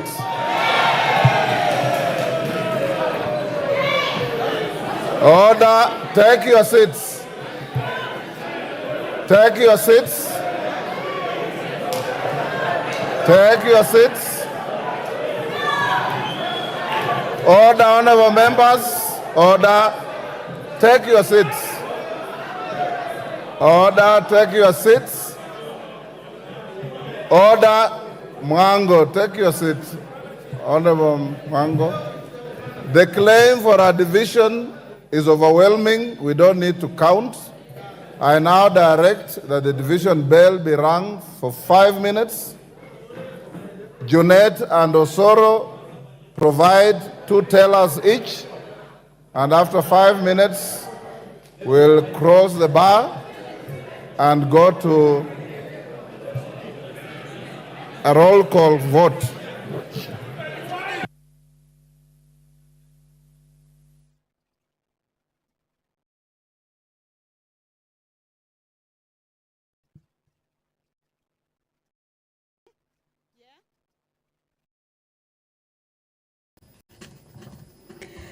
Well, as directed by the Speaker of the National Assembly, Honorable Dr. Moses Wetangula, is that the division bell be rung. This is for 10 minutes. And of course, this is the part where the members of the National Assembly will be taking a vote on whether the bill, that is the Finance Bill 2024, whether it be read a second time. And it has been indicated by the Speaker that the vote will be a roll call vote. What we have just witnessed is that the members have taken a vote. That is when the Speaker indicated that those who are of that opinion that the bill be read a second time say yes, and those who are not of that opinion say no. And it was realized that the ayes had it, but of course there was a claim for division, and that is what has necessitated this particular division. By roll call means that the members will be called by name to give their opinion on the position on whether that particular bill be read a second time. Remember, this is the point that usually comes after the bill, after debate on that bill has taken place extensively and also exhaustively on the floor of the House. The finance bill debate has been on for close to 2 days, as it started on Wednesday, that is yesterday in the morning, throughout the day, and this morning before that debate was concluded just a few minutes ago. And the next stage is for the bill to be read a second time for it to be able to proceed to the next stage. That is for consideration of the amendments at the Committee of the Whole House stage. Once that 5-minute division bell is over, as directed by the Speaker, the whips of the House, this means the whip from the majority side as well as the whip from the minority side, will be required to give out two tellers who will be standing on the dispatch area, where they will be able to guide or see the process of voting that will be taking place from either sides or from both sides. This is sort of to guard those votes that will be coming in from the members on the two sides. At this point, the whips also are needed to whip their members inside the chambers. Remember, at this point is where both sides need their members to be in the chambers. As you can see, the House is fully occupied, or we could say the members have come out in their numbers, of course, to give their position on this bill. There have been contentious clauses on the bill, and therefore Kenyans out there, of course, are looking at which way the members will be taking their way with regards to this particular bill. Once the 5 minutes division bell is over, the doors will be closed and the bars drawn.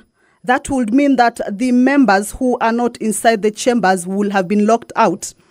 And this is the point. This is a sort of like an allowance time for the whip to be able to call their members who may be within the precincts of Parliament but not inside the chambers to make their way inside that particular house so that they can fully participate in taking that vote. Remember, the side of the opposition have been keen, saying that they will be opposing this bill in its totality or in entirety, while the members from the ruling party have hailed the bill, especially with regards to the amendments that the Departmental Committee on Finance and National Planning have brought forth following the public participation. So members from the ruling party have supported those amendments, saying it gives the bill a new look or a new face, if you may call it that way, that the issues or the contentious clauses that members of the public were against or that had caused an uproar from the members of the public have been addressed, and thereby what remains then it is good for the public. But the other side has maintained that it will be opposing that bill. So the purpose of this particular stage is to give room for the bill to proceed to the next stage. Debate has been concluded, and the bill will need to proceed to the next stage. If it is voted that it be read a second time, that means it will be able to proceed to the Committee of the Whole House. Committee of the Whole House is where amendments are considered, and you will recall that the Speaker, since the debate began, had indicated to the members that whoever may be having amendments to the bill, that they forward those amendments so that they can be considered at the Committee of the Whole House stage. So that is the division bell underway. It is a 5-minute division bell just for the members to be able to interact more with, the contents of the bill, or even just ventilate on which way they will be taking the vote, because once they come back, then their voice will be heard on whether the bill proceeds to the next stage or not. Remember, these are two sides, and it will be a roll call vote. Pursuant to Standing Order number 72, Standing Order number 69, which is on voting in the House, and Standing Order 72 specifies the mode of voting, that is the roll call of voting, which is what will be taking place this afternoon. Each member will be called out by their name to declare their position on this particular stage where the bill is at.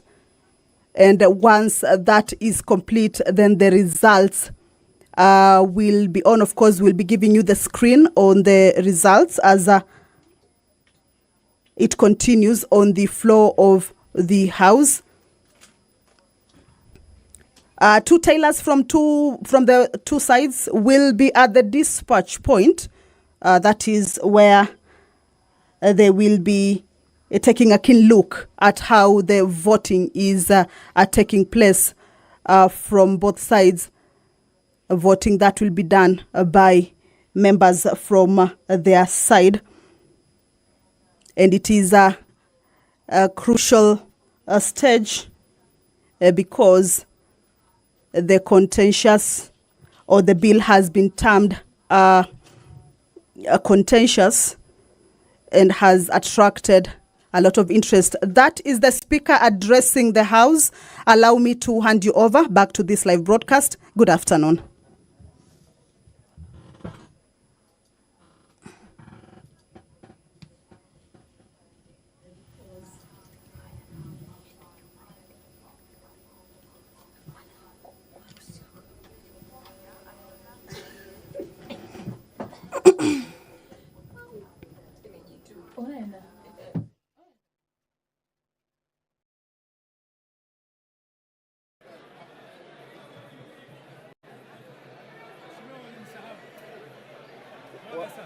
Wakubwa wenu walisema tufunge. Oh, sorry. Sits.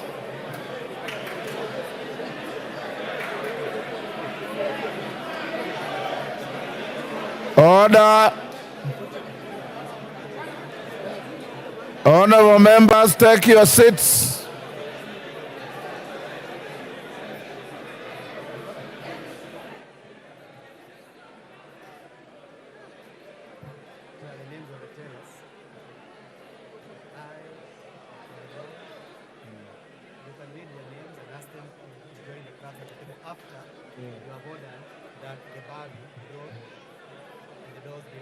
Okay.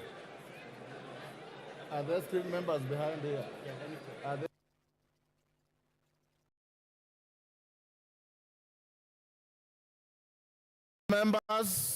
Order. Take your seats.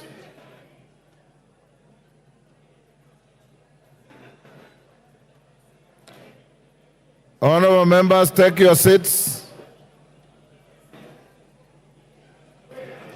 Honorable Madenga, take your seats. Take your seats.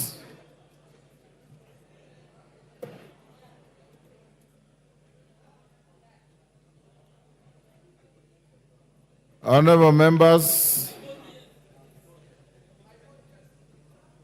take your seats. I now order that the bars be drawn.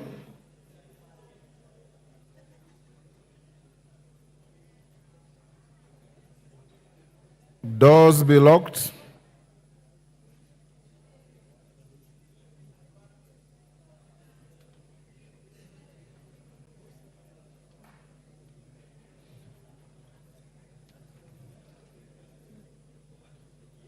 Do I put the question again before they start?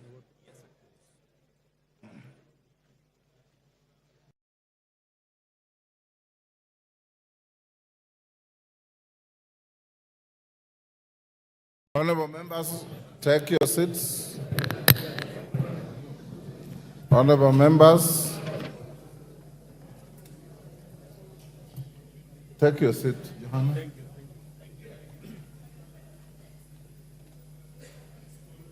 Take your seat.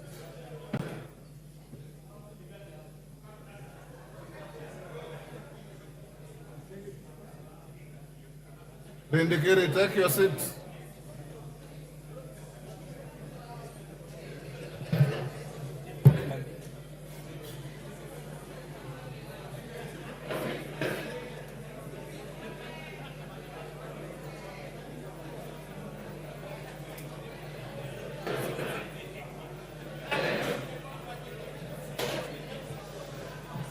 Order. Order, honorable members. Honorable members, the following have been appointed by the whips as tellers: for the ayes, Robert Bukose MP, Eric Wamumbi MP. For the noes, Julius Mawathe MP, Jared Okello MP. The vote available to each member is ayes, which is yes, nays, which is no, and the third vote is abstention. Those of you who wish to abstain, you record your name at the clerk's desk when you are called, or when you shout that you abstain. I'll now, pardon?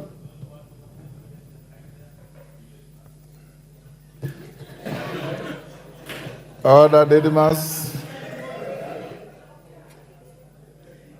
I know that we have locked the doors out there. In case of extreme pressure for any member to go to the washrooms behind the speaker's chair are still available. But I'm not encouraging a queue towards those facilities, because under your standing orders, when a vote is being taken, no member is allowed to walk around. You remain in your seats. You remain silent. When you are called out to vote, it is you to say yes or no. Any member who interjects and becomes a nuisance, the Speaker has the right to declare your vote invalid. Don't go that route. I now put the question once again, as is required by the standing orders, which is that the Finance Bill, National Assembly Bill number 30 of 2024, be now read a second time. Clerk, you can start with the roll call.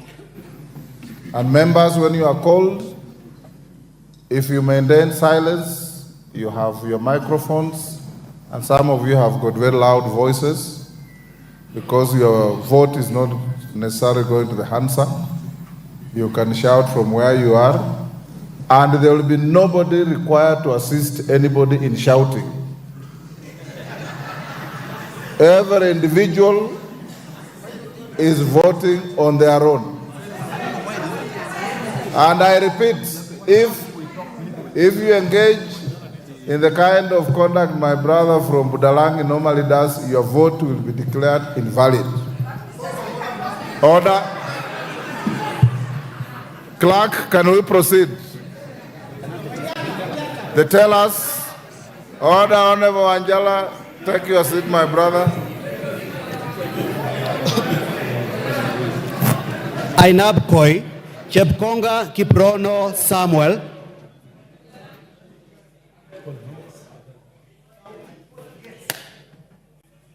Ainamoi Langat Benjamin Kipkrui.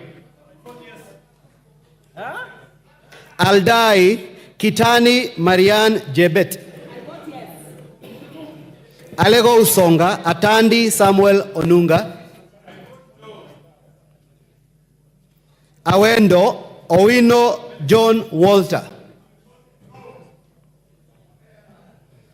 Bahati Mrembo Irene Njoki. Bahati Mrembo Irene Njoki.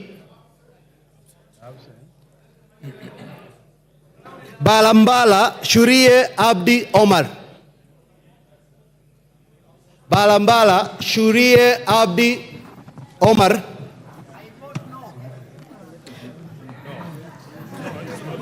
Baringo County. Order. Order. Babo Wino. Order. Honorable Babo Wino, you are grossly disorderly. You are not Shurie of Mbalambala. And you cannot do what you are doing. You are a decent young man. I don't know why you keep doing these things. Order. Honorable tellers and the clerk, be on the lookout. A member who is called is the only one entitled to vote. And I want to encourage you, Opio and I, to counsel your members. Ichungwa, counsel your members. Let's not engage in disgraceful behavior.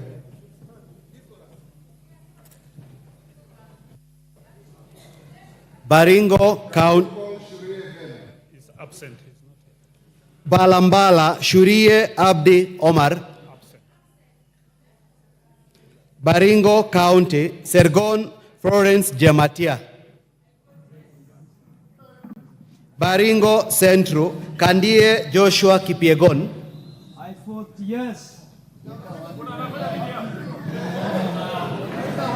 Baringo North, Kipkoros Joseph Maglap. Baringo South, Kamuren Charles. Belgut, Koech Nelson.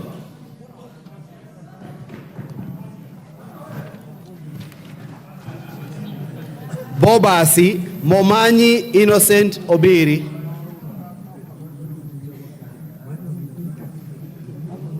Bamachoge Borabu, Barongo Nolfason Obadia.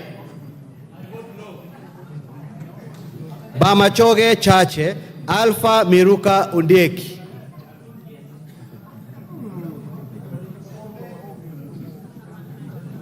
Bomet County, Bomet County, Lynette Chepkoril.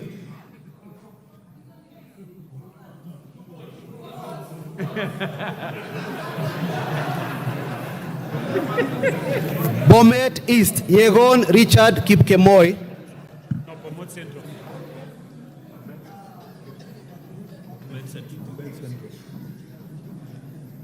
Bomet Central, Kilel Richard Cheruyot.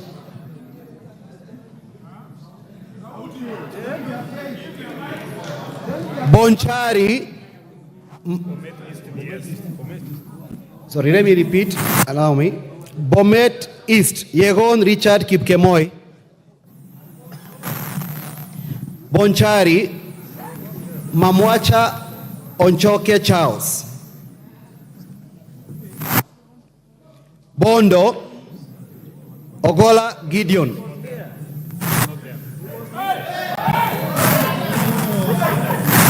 Bondo, Ogola Gideon Ochanda.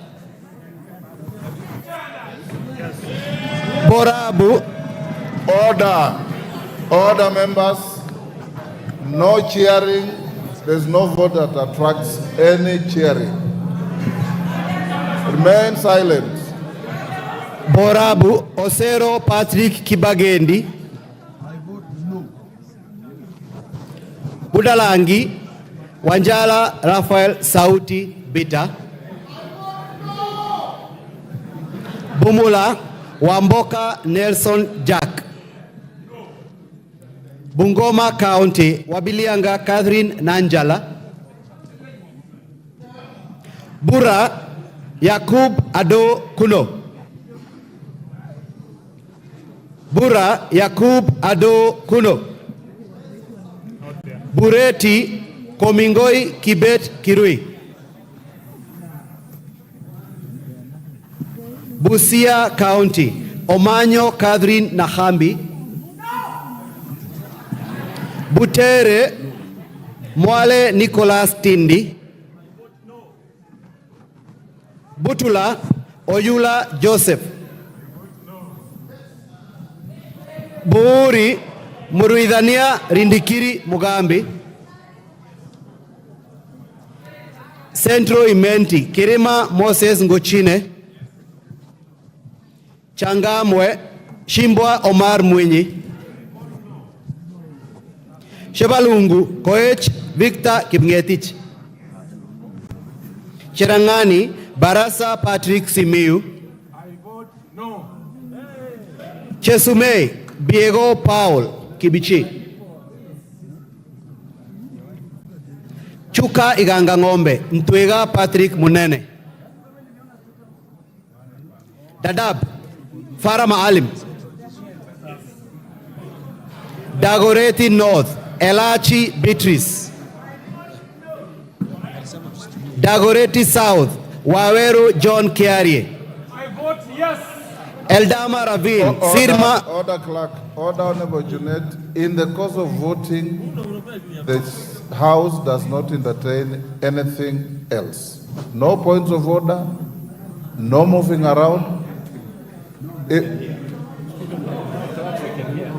The tellers and the clerks are not complaining. They are okay.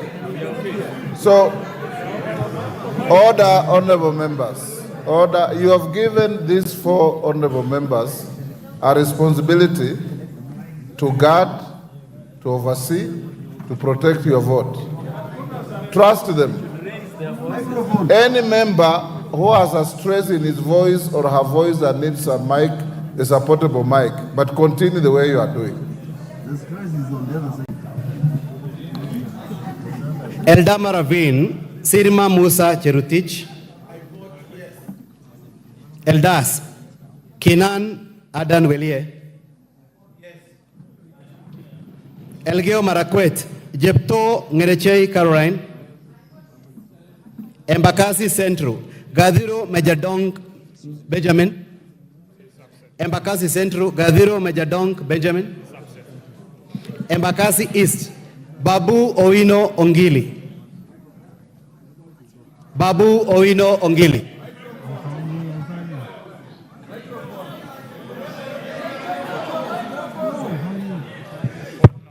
Embakasi North Gakuya James Mwangi. Embakasi North Gakuya James Mwangi.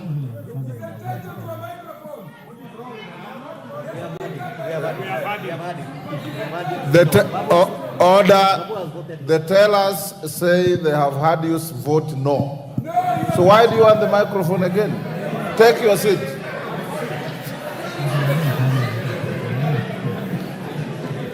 Embakasi North Gakuya James Mwangi. Embakasi South, Mawathe Julius Musili. On behalf of Embakasi South people, I vote no. Embakasi West, Mwenje Mark Samuel Mureithi.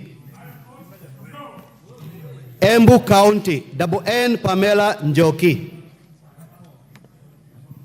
Mgwen, Lelmegit Joses Kipto. Emuhaya, Omboko Milemba. Emurwa Dikir, Johanna Ngeno. Endebes, Pukose Robert. Yes. Fafi Yakub Farah Sala. Fafi Yakub Sara. Yes, voted yes. Funyula Oundo Wilberforce Jambo. Galole Hiribaye Said Buya.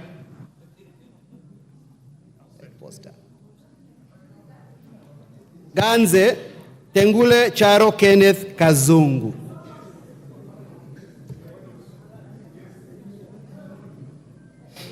Garissa County, Siad Udgon Amina.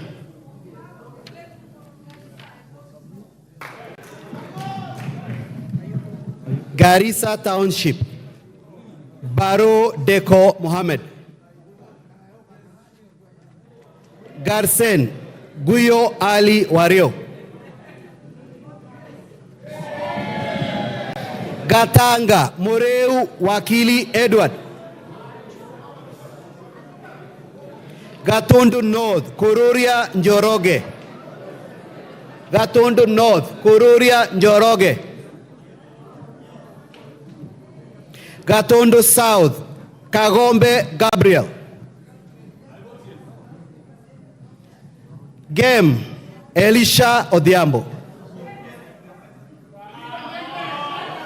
Gichugu, Githinji Robert Gichimu. Gilgil, Mother Wangari. Githunguri, Wamuchomba Gadhoni. Hamisi, Gimose Charles Gumini. Yes. Where is he? Where is he? Hamisi, Gimose Charles Gumini. He's there. Yes. Homa Bay County, Bensuda Osogo Atieno.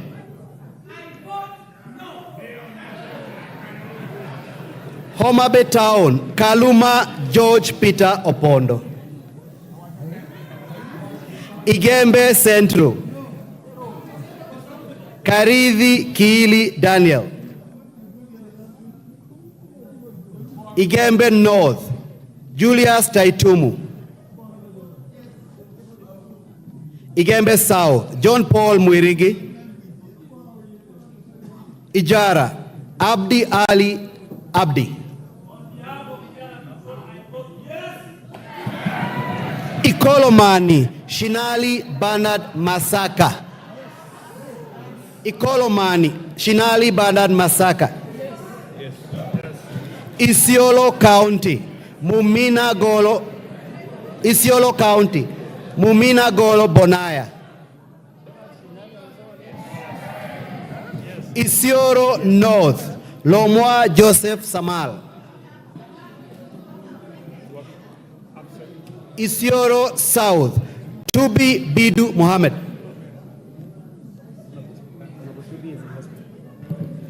Honorable members, your colleague Honorable Tubi of Isiolo South is recuperating in Nairobi Hospital. I talked to him this afternoon. Let's pray for him. There is no vote for him. Go. Jomvu, Badibadi Twalib. Juja, Koimbori George. Juja, Koimbori George.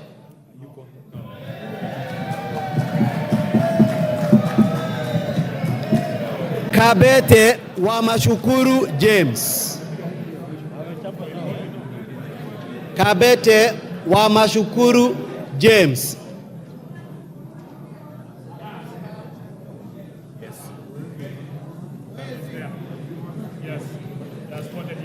Kabondo Kasipul, Eve Obara Akinyi. Kabuchai, Kalasinga Wekesa Majimbo.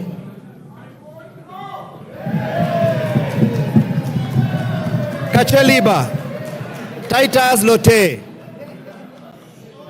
Kacheliba, Titus Lote. Kaiti, Kimilu Joseph Kivinda.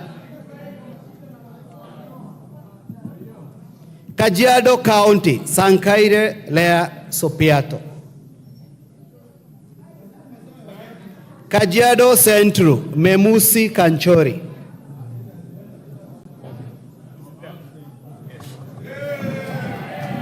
Kajiado East, Kakuta Maimai. Kajiado North, Onesmus Ngogoyo. Kajiado South, Sakimba Parashina Samuel. Kajiado West, Sunkuya George.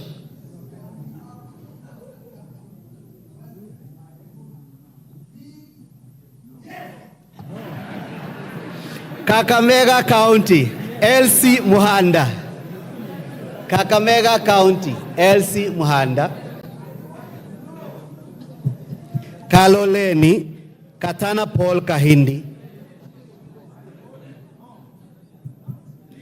Kamukonji, Hassan Abdi Yusuf. Kandara, Chege Njuguna. Kandui, Makali John.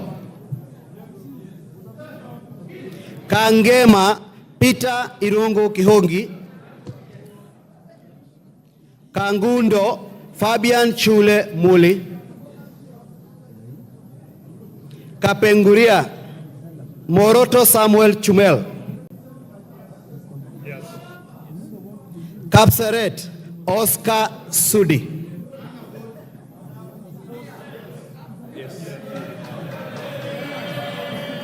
Karachuonyo, Adipo Andrew Okwome.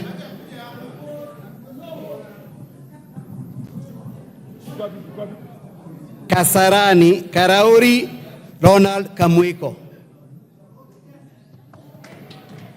Kasipul, Were Charles Ongondo.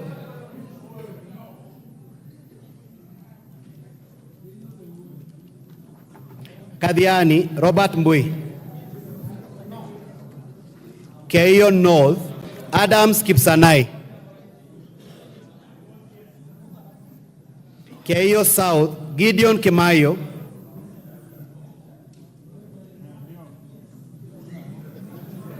Kericho County, Beatrice Kemei. Keses, Julius Ruto. Huisero, Aseka Christopher. Kiamba, Kawanjiko John. Kiambu, Waidhaka John. Kiambu County, Wamuradha Ann Wanjiku. Kibra, Peter Orero. Kibwezi East, Jessica Mbalu. Kibwezi West, Mutuse Mwengi. Kieni, Wainaina Njoroge. Kigumo, Joseph Munyoro. Kiharu, Ndindi Nyoro. Kikuyu, Anthony Kimani Ichungwa.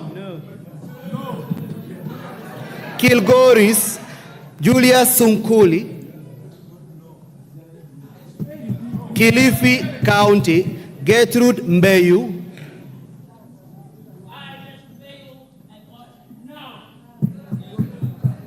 Kilifi North, Owen Bayer.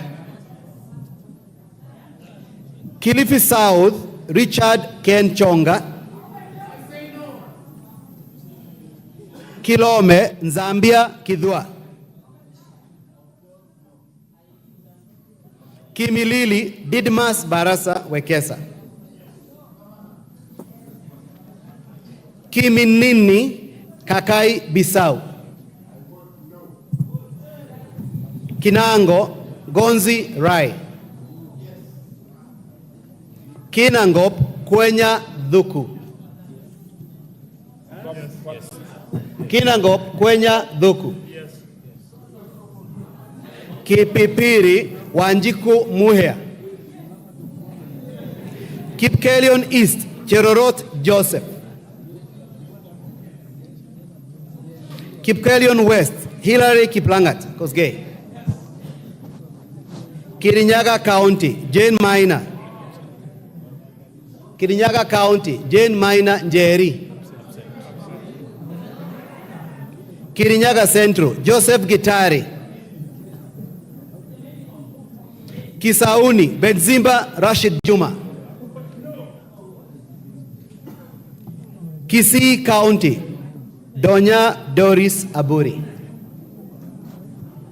Kisii County Donya Doris Aburi, Kisumu County Ruth Othiambo Busia Odinga, Kisumu Central Oron Joshua Odongo, Kisumu East Shakil Shabir,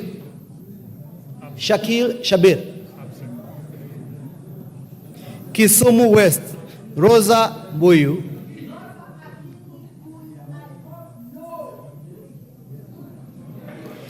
Kitui County Kasalu Irene Mudhoni,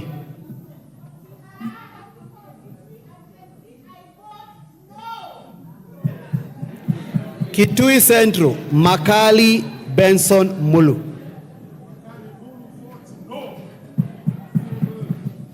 Kitui East Nimrod Mbai, Kitui Rural Mboni Mwalika, Kitui South Recho Nyamae Kaki, Kitui West Edith Nyenze, Kitutu Chache North Japheth Nyakundi Mokaya, Kitutu Chache South Kibagendi Anthony, Kitutu Masaba Gesairo Clive Ombane,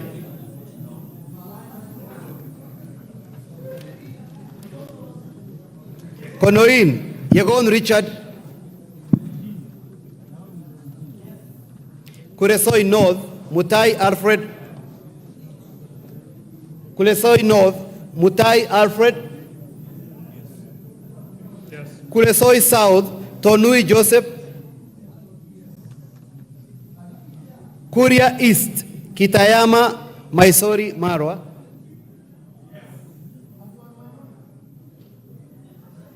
Kuria West Mathias Robi,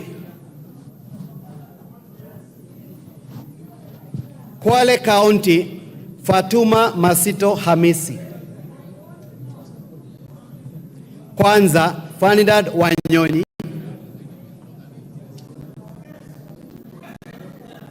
Lafe Abdurrahman Mohamed Abdi, Lafe Abdurrahman Mohamed Abdi, Lagdera Mohamed Hussein Abdikadir, Laikipia County Jane Kagiri, Laikipia East Kionjuri Festus, Laikipia North Sara Korere,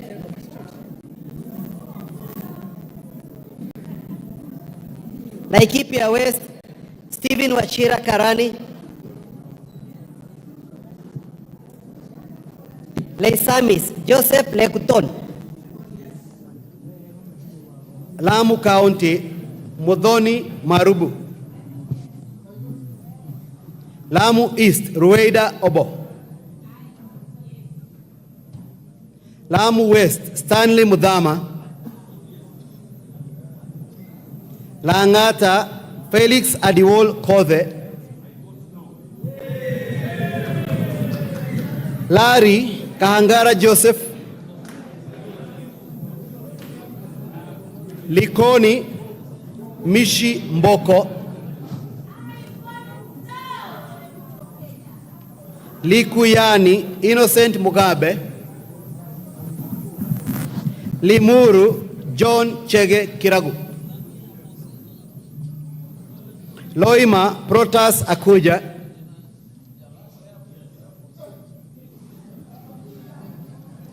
Luanda Dick Maungu, Lugari Nabii Naboera Daraja, Lunga Lunga Chiforomondo Mangale Munga, Lurambi Titus Hamala Mkhwana, Mara Kareke Mbiuki, Machakos County Joyce Kamene,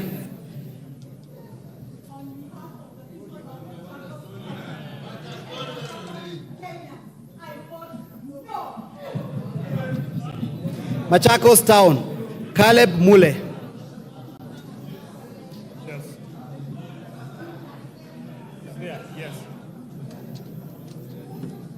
Makandara George Aladwa, Makueni Suzanne Dunge Kiamba,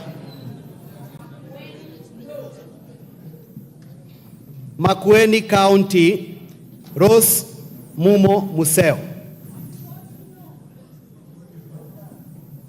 Malava Malulu Ichendi,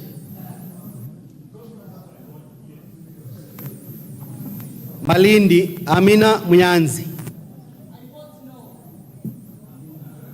Mandera North Sheikh Bashir Abdurai, Mandera County Umuhel Kasim, Mandera East Abdurrahman Hussein Waitan Mohammed, Mandera South Abdul Ibrahim Haro, Mandera West Yusuf Adan Haji, Mandera West Yusuf Adan Haji, Manyata Mukunji John, Manyata Mukunji John. Let him take again. No, let him take again. Yes. Not him again. Listen, repeat. Maragua,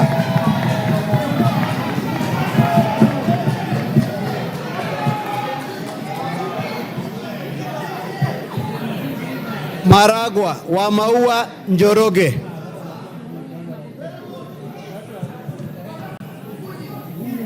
Marakwet East David Bowen,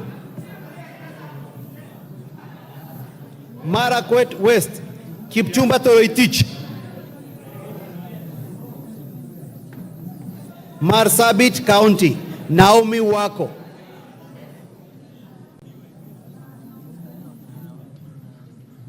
Masinga Joshua Mwalio,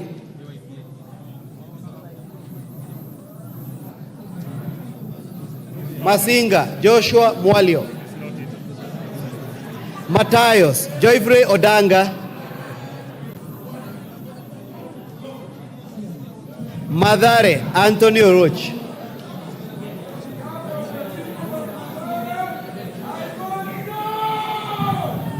Madioya Edwin Mugo Gichoki, Madira Eric Mwangi Kahogu, I vote yes. Matuga Kasim Sawa Tandaza, Yes. Matungu Nabulido Peter Oscar, Yes. Matungulu Stephen Mule, Mavoko Patrick Kingola Macau, Mbere North Geoffrey Kariuki Kiringa, Mbeere South, Nabat Bernard Muriuki.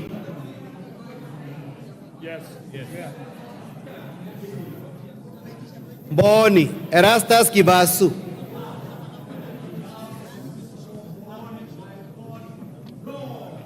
Meru County, Elizabeth Kailemia Karambu. Migori County, Fatuma Mohammed Zainab.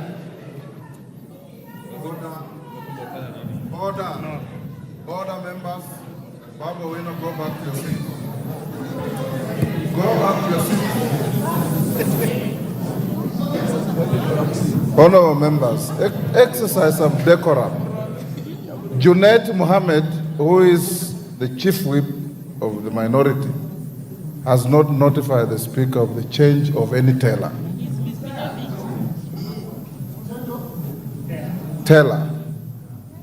And you also go through elections. Once you appoint accounting agent, he remains accounting agent to the end. Isn't that so?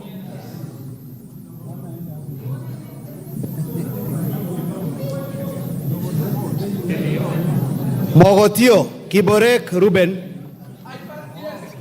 Moiben Barto Phyllis.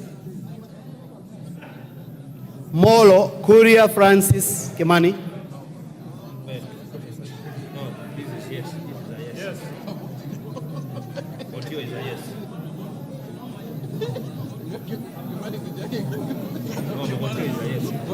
Mogotio Kiborek Ruben. It was yes. No. Yes. Kiborek. Yes, it's a yes. Mombasa County, Zamzam Mohammed.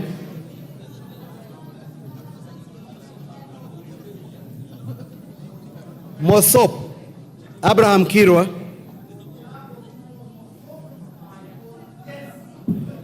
Moyale, Jaldesa Guyo. Msambweni, Salim Faisal. Mount Elgon Fred Kapondi. Muhoroni, Koyo James. Mukurweini, Kaguchia John. Mumias East, Salasia Peter. That is a spoiled vote. Spoiled.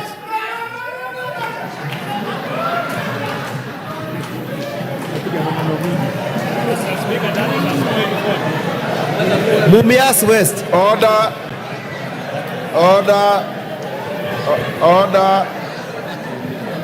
Order, members.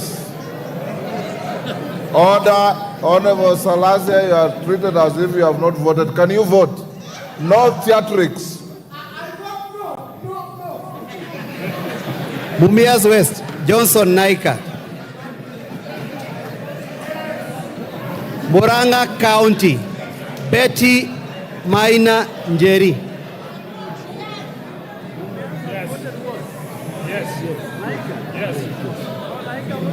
Mvita Machele Mohammed.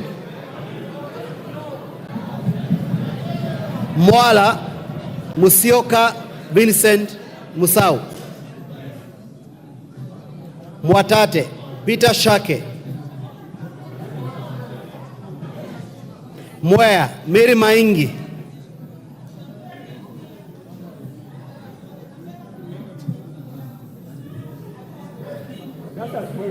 Yes. Mr. Speaker, that's a spoiled vote. Mwingi Central. Members, avoid making speeches when you vote. Where can you vote? Mary Maingi. Okay. Mwingi Central, Muliungi Gideon Mutemi. On behalf of Mwingi Central, I vote no. Mwingi North, Nzengu Paul. Mwingi West, Charles Nguna. Nairobi County, Pasari Zesta. Now that is another spoiled vote. Other spoiled vote. Order.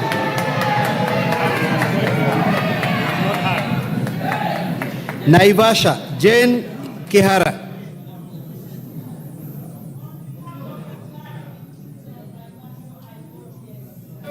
Nakuru, Chelule Liza.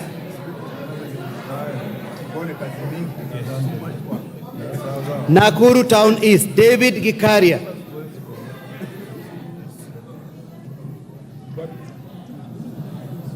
Nakuru Town West, Samuel Arama.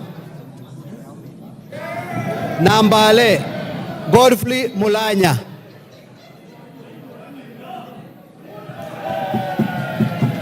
Nandi County, Cynthia Muge. Nandi Hills, Bernard Kitur.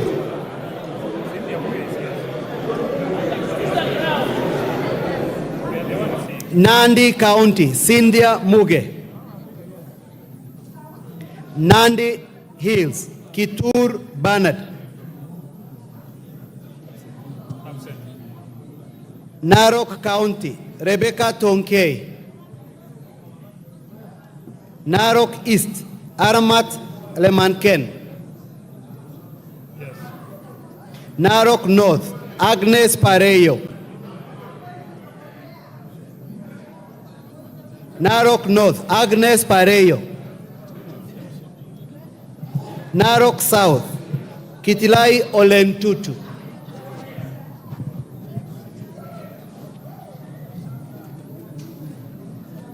Narok West, Gabriel Tongoyo.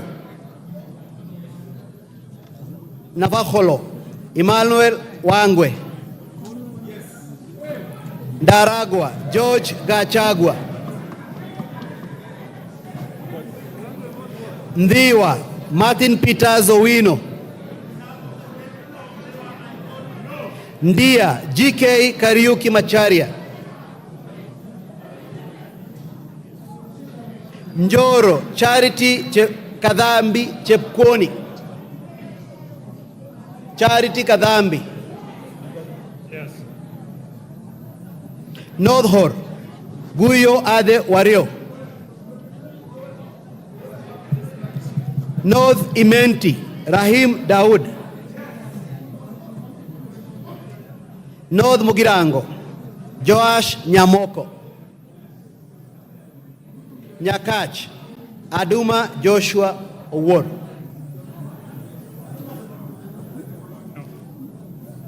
Nyali, Muhammad Ali. Nyali, Muhammad Ali.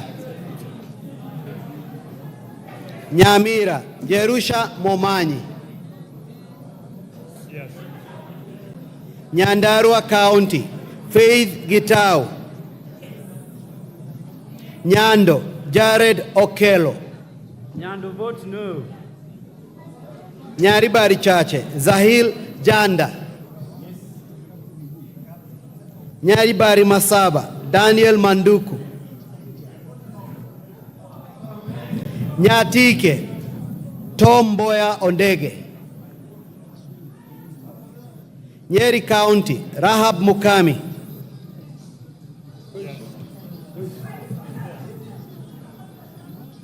Nyeri Town, Duncan Madhenge.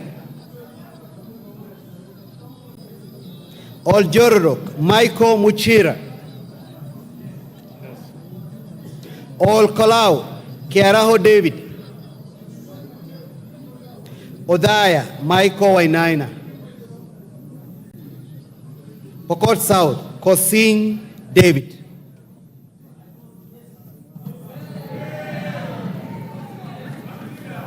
Rabbi Anthony Kenga Mupe.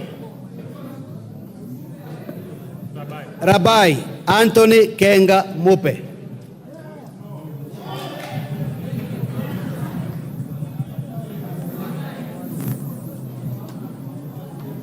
Rangwe Gogo Lilian.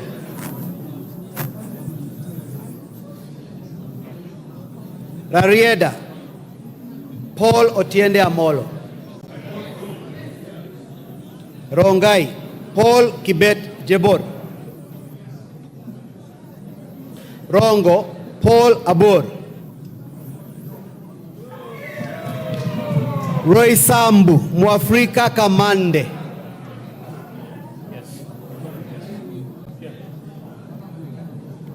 Ruaraka, Tom Joseph Kajwang.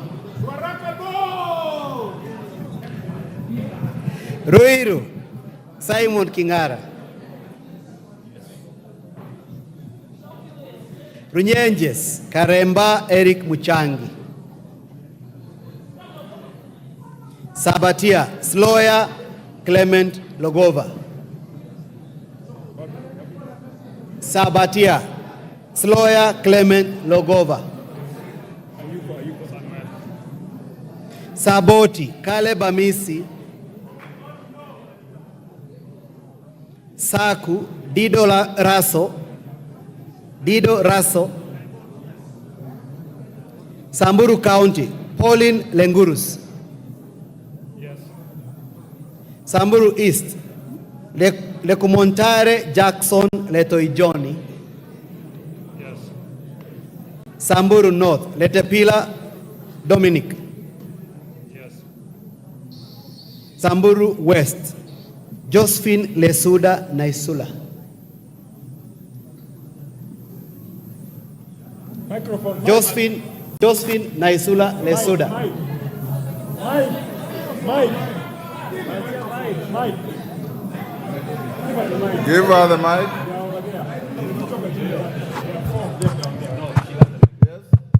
I vote no. Seme James Nyikal. Seme James Nyikal. Chinyalu Frederick. Chinyalu Frederick Ikana. Yes. Seme Frederick, Chinyalu Frederick Ikana. Siaya County, Christine Ombaka. Sigor, Peter Rochakapong. Sigowet Soin, Justice Kemei. Sirisia, John Waluke. Sotik, Francis Sigei.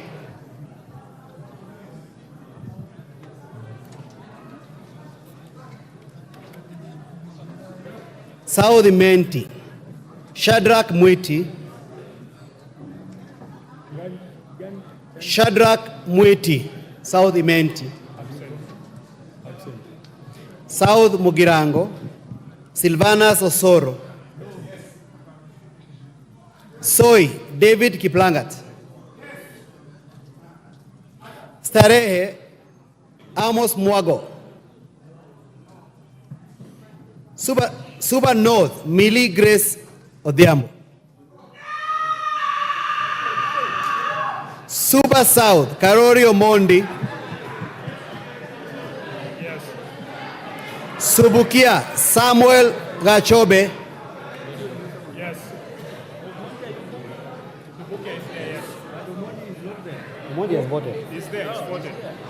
Suna East, Junet Mohammed. Suna West, Francis Masara.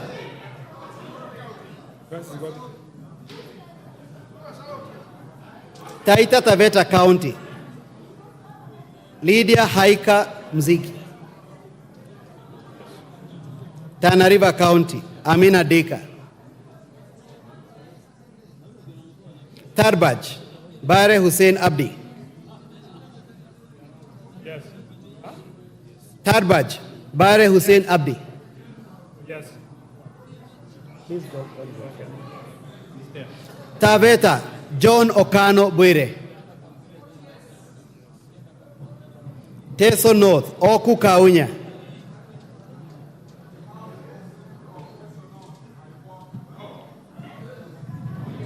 Teso South, Mary Amase.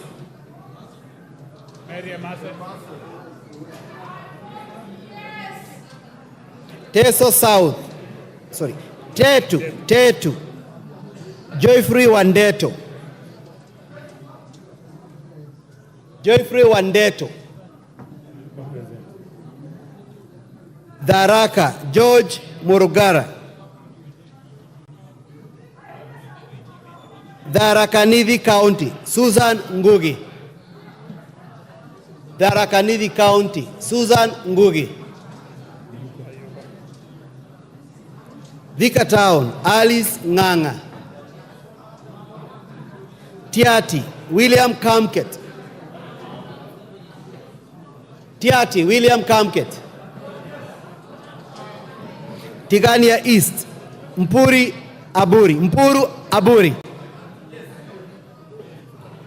Tigania West, John Mutunga. Tinderet, Julius Meli. Tongaren, John Chikati.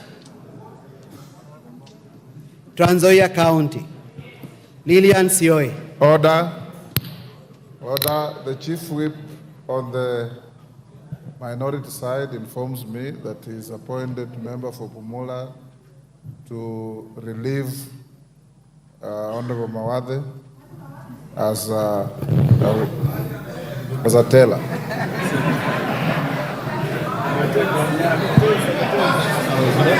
Trans Nzoia County, Lillian Sioi.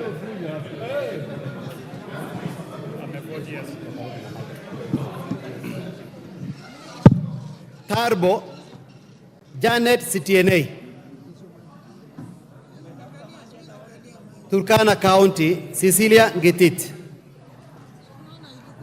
Turkana County, Cecilia Ngetit. Turkana Central, Joseph Namor Emade. Turkana East, Nicholas Gikolok Ngikor. Turkana East, Nicholas Ngikolong Ngikor. Turkana North, Paul Ekom Nabuin.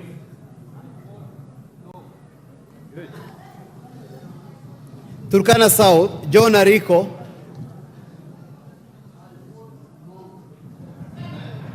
Turkana West, Nanok Daniel.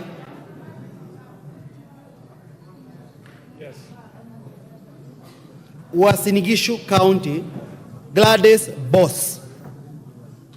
Gladys Boss. Ugenya, David Ochieng. Ugenya, David Ochieng.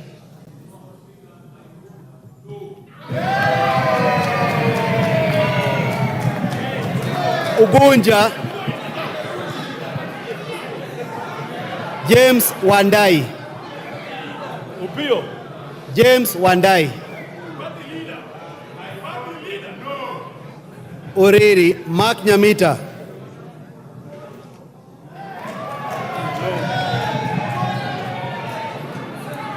Vihiga, Ernest Kivai Kagesi. Vihiga, Ernest Kivai Kagesi. Vihiga County, Beatrice Adagala. Yes. She's here. Beatrice Adagala.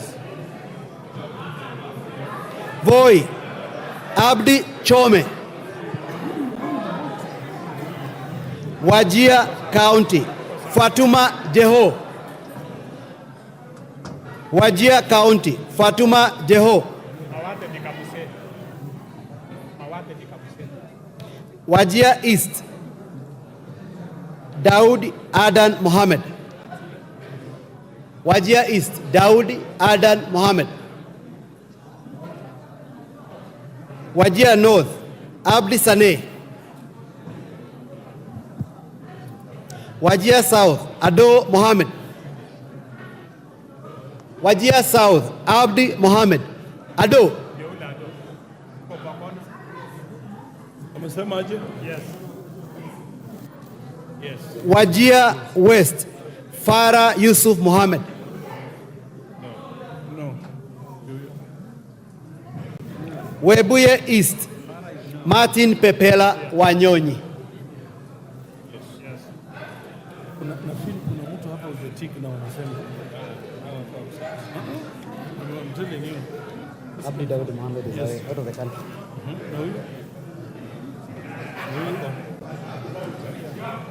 Webuye East, Daniel Wanyama. Webuye West, Daniel Wanyama. West Mugirango, Stephen Mogaka.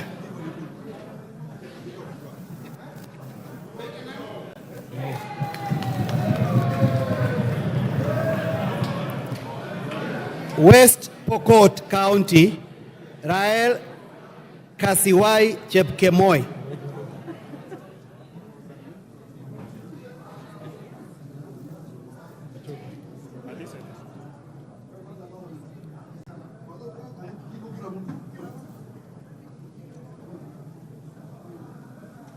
Okay, give it. West Pokot, Kasiwai Rael Chepkemoi. West Pokot, Kasiwai Rael Chepkemoi. She's there. Yes. Yes. Yes. Westlands, Wetangula Timothy Wanyonyi. Wundanyi, Mwakuona Danson Mwashako.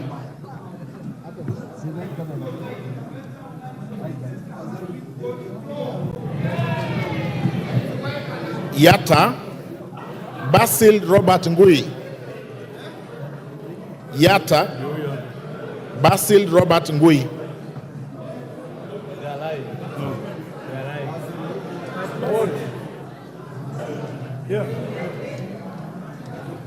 Ali Abdisirat Khalif.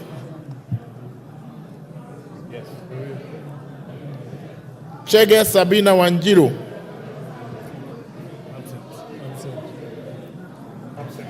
Dina Joseph Hamisi. Harun Suleka Hulbale. Ikiara Dorothy Modoni. Iraya Joseph Wainaina. Koske Joseph Kipkemo.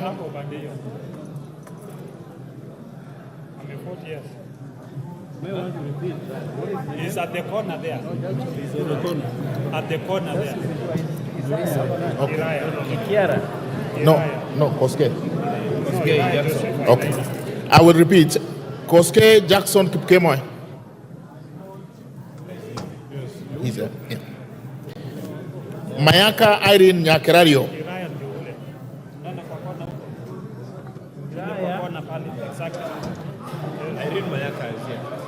Mayaka Irene Nyakerario. Mpe mic. Vote. Sema tu. No, give her a mic.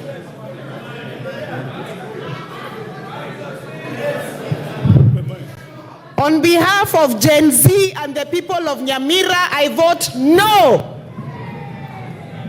Mohammed Khair Harun. She's not nominated in Nyamira. That is a spoil for her. She's here. Mike.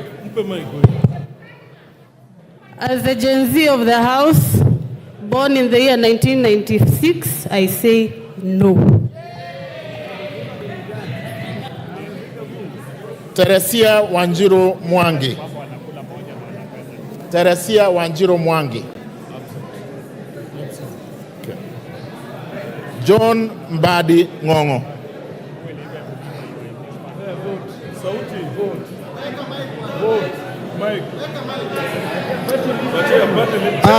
The authentic vote for Suba South is no. Talib Abubakar Ahmed. Talib Abubakar Ahmed. Yes. Yes. Okay. Done.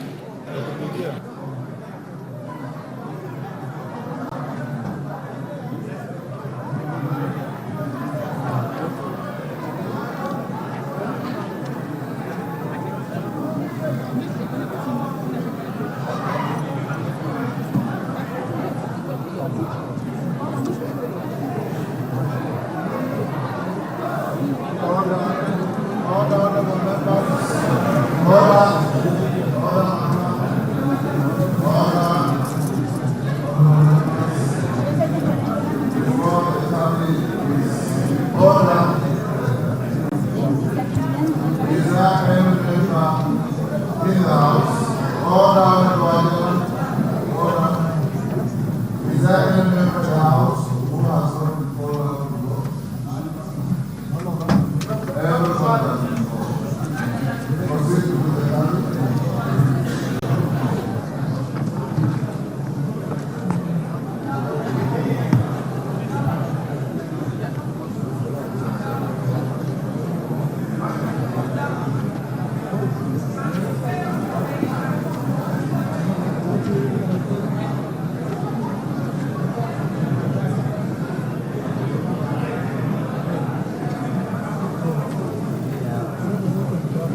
Aqui,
Order.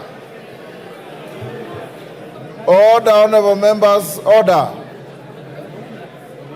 Order, honorable members. Order. The voting is not over until the results are announced. Take your seats. Order, members, take your seats. Kawanjiku, take your seats.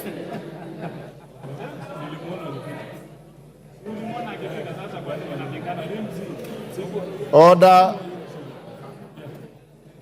Honorable members, the tellers are not sure whether Honorable Sane voted or not. He's coming to confirm. What is your name? Yes. What is your name?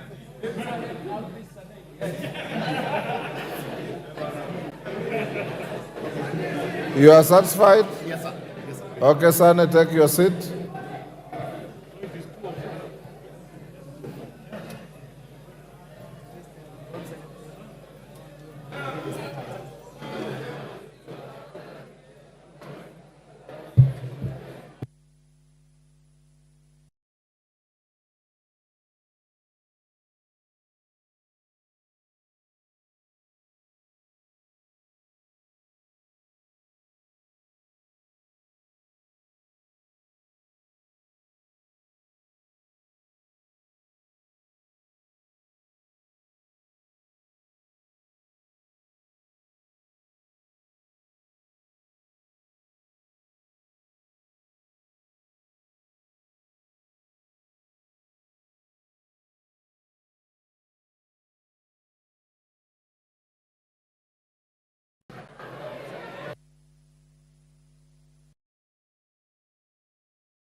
Order, honorable members, will the tellers now walk to the bar?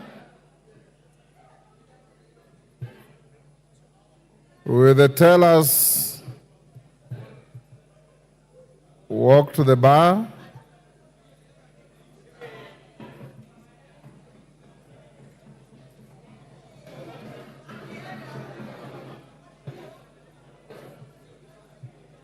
Order.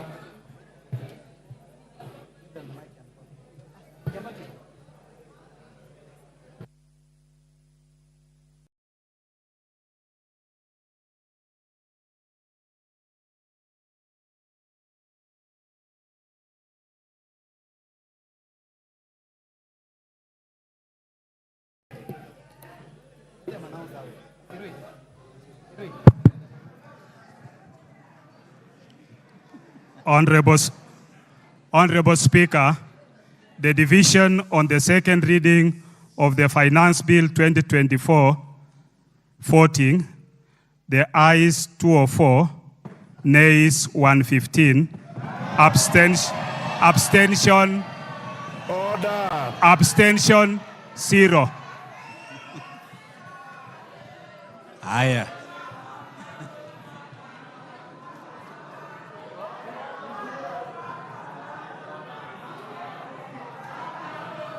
Order. Order, Honorable Millie. Order. Order. Order. The results of the vote are not announced by the teller. Order. Honorable members, the results of the division on second reading of the Finance Bill 2024 is as follows.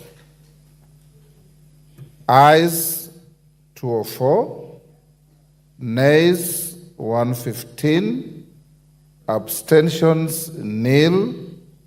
So the ayes have it. Order. I now order for the bill to be read the second time. Order. Order. The House is in session. Order. Order. Clerk. Order. A bill Go ahead. a bill for an act of parliament to amend the law relating to various taxes and duties and for matters incidental thereto. Honorable members, the matter of the finance bill is now over. You wait for the committee of the whole. Those who have amendments to file, you know the deadline was 1 o'clock. The clerk and his team will process those amendments, and as you are told, the House will sit on Tuesday morning when we'll proceed on the same matter. I now order that the next order be open the bar, open the doors. Now call out the next order. Order number 9, motion, consideration of Senate amendments to the Independent Electoral and Boundaries Commission Amendment Bill, National Assembly Bill number 10 of 2024.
Clerk, call the next order.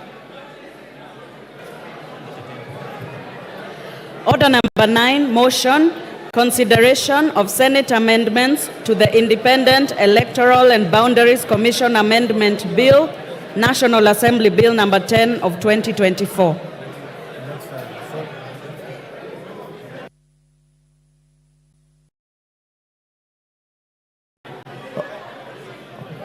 Order, honorable members, order. Order. Members who are leaving the chamber, do so quietly. The next order has been called, order number 9, and I'm calling the Chair, Departmental Committee on Justice and Legal Affairs to move the motion. Those who are recessing out of the chamber, do so quietly. The House is not adjourned, the House is in session. Honorable Murugara, proceed. Thank you. Thank you very much, Mr. Speaker, sir. I beg to move that the Senate amendments to the Independent Electoral and Boundaries Commission Amendment Bill, National Assembly Bill number 10 of 2024, be now considered. Honorable Speaker, this House considered the Independent Electoral and Boundaries Commission Amendment Bill and passed it with amendments, and thereafter it was forwarded to the Senate for consideration.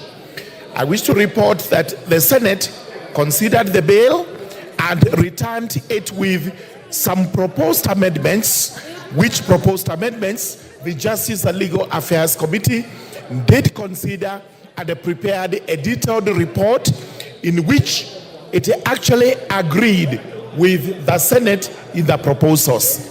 In essence, it means that the National Assembly should now agree with the Senate on the proposed amendments, in which case then we would amend the bill as proposed by the Senate, and after that we would actually pass it ready for assent.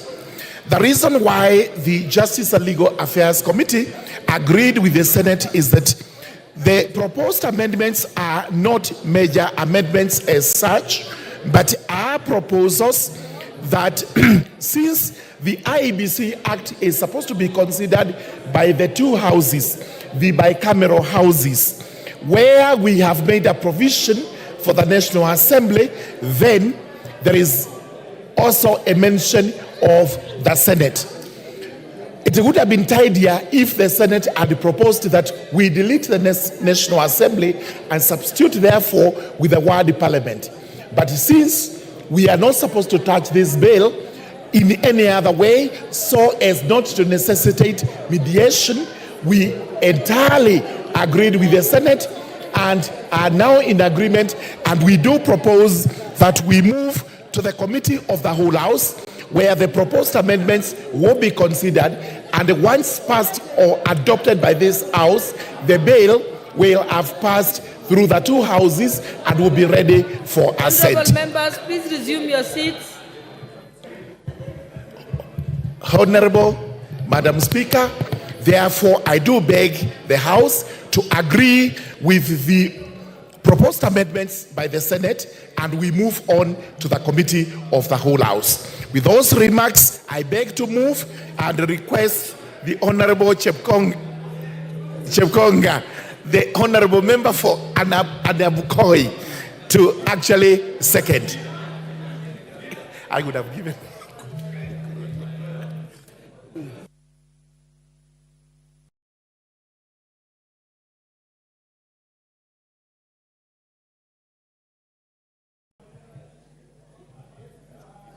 Thank you very much, Honorable Speaker. Honorable Speaker, I rise to second the proposed amendments from the Senate as moved by the Chair of Justice and Legal Affairs, my very good friend, the Honorable Murugara. And I totally agree that this is the way we should go. We should consider the other house as also giving input to the making of laws in this country. As you know, the Senate participates in making law, but it is this House that enacts laws. So I totally agree that we approve the proposed amendments that have been forwarded to the House. I thank you. I second.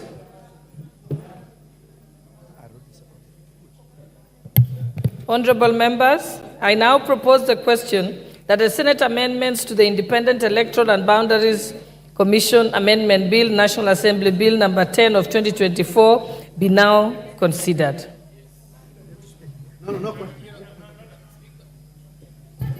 Yes, you may proceed. You have your card.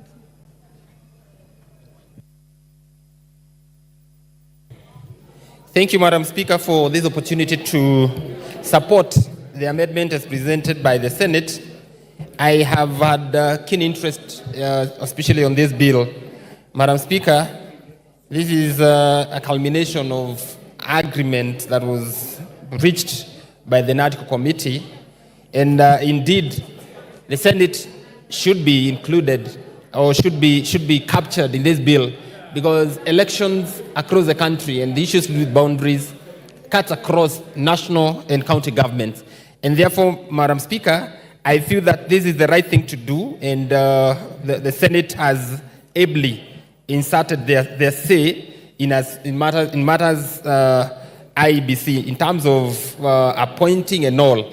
And therefore, Madam Speaker, I think it's only in order that we support this bill so that then some of these constituencies that do not have representatives, and even our wards, some that either their representatives have passed on or seats have been declared vacant, Madam Speaker, will have an opportunity now to set up so that then they have representatives and people working for them. Madam Speaker, I support this amendment. Thank you.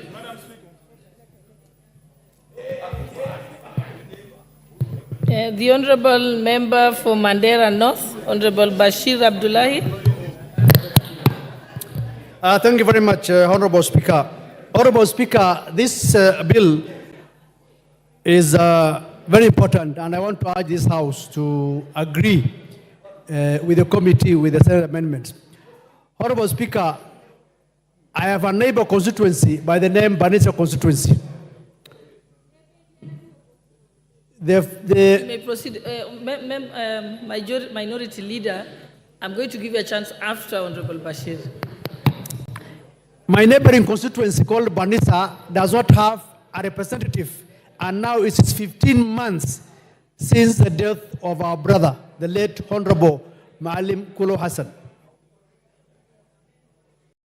And all this is because of the fact that IBC is not fully constituted.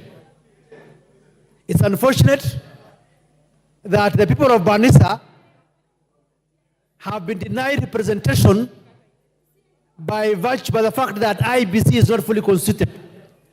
Personally, I have made a bill here, which is actually in the House, which seeks that the IBC CEO, in the absence of the chairman of IBC, be given the mandate to gazette a returning officer. But now that this bill now is on the floor with the amendments from the Senate, it only requires this House to pass so that it's assented to, and the people of Banisa and the other county assemblies have their representatives. So I want to urge this House to be fair to the people of Banisa and to the other many wards that are lacking representation, so that we fast track and the bill is assented to and IBC is fully constituted. And once the selection panel is constituted, I want to urge them that the membership of IBC Commission should not just take within 90 days, but should be within a span of between 30 to 45 days, so that they are in place and the people of Banisa go for by-election and they elect another representative. I support. Thank you, Honourable Speaker. Yes, Honourable Minority Leader, you had wanted to speak to this? Because you were busy then I gave somebody else. You want to speak? Yes, your point of order, Honourable Junet. Speaker, I stand understanding order 35. I want to ask whether there is quorum in the House. Madam Speaker, you are certain whether we have quorum in the House, Madam Speaker. Mwende nyumbani bana. Wacha kusumbua sisi.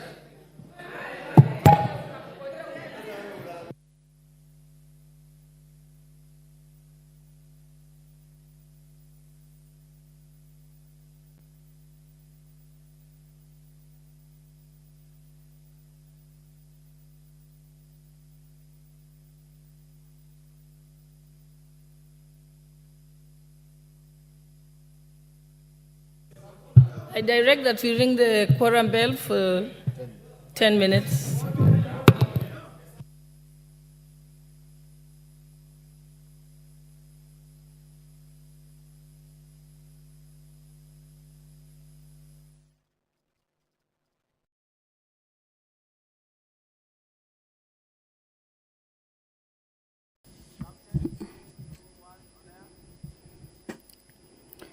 Well,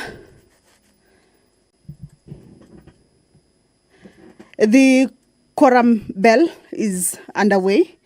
The House has fallen short of the required quorum as the business of the House continues. That is an issue that has been raised by the Minority Whip, Junet Mohammed, informing the Speaker that the House does not have the required quorum during the proceedings of the House, and that has necessitated the quorum bell. The business that is on the floor of the House, or that was on the floor of the House, was the consideration of the amendments to the Independence, Electoral and Boundaries Commission, Bill number 10 of 2024, a bill that is originating from the National Assembly, It's a bill that was considered at the Senate, and the Senate had proposed a number of amendments. And this is a motion that was currently on the floor of the House. Members looking at those amendments that have been forwarded from the Senate. Some of the amendments or the clauses that attracted amendments from the Senate include Clause 2, Clause 3, and Clause 7. But remember that this is a bill that is the Independence, Electoral and Boundaries Commission is one of the 9 pieces of legislation that emanated from the National Dialogue Committee, a committee that was formed to look into the matters or issues of national interest with regards to the electoral system, among other issues. So the Independence, Electoral and Boundaries Commission is one of the pieces of legislation that came out of that and has already been considered in both houses. What the members were doing now is that they were considering the amendments that the members of the Senate had moved. The bill seeks to give effect to some of the recommendations and views of the public that were submitted to the National Dialogue Committee, commonly referred to as NADCO, on the issues of electoral justice and related matters, outstanding constitutional matters, fidelity to political parties or coalitions, as well as the law on multi-party democracy. The NADCO committee also had looked at issues about entrenching of National Government Constituency Development Fund and the Senate Oversight Fund and the National Government Affirmative Action Fund and establishment and entrenchment of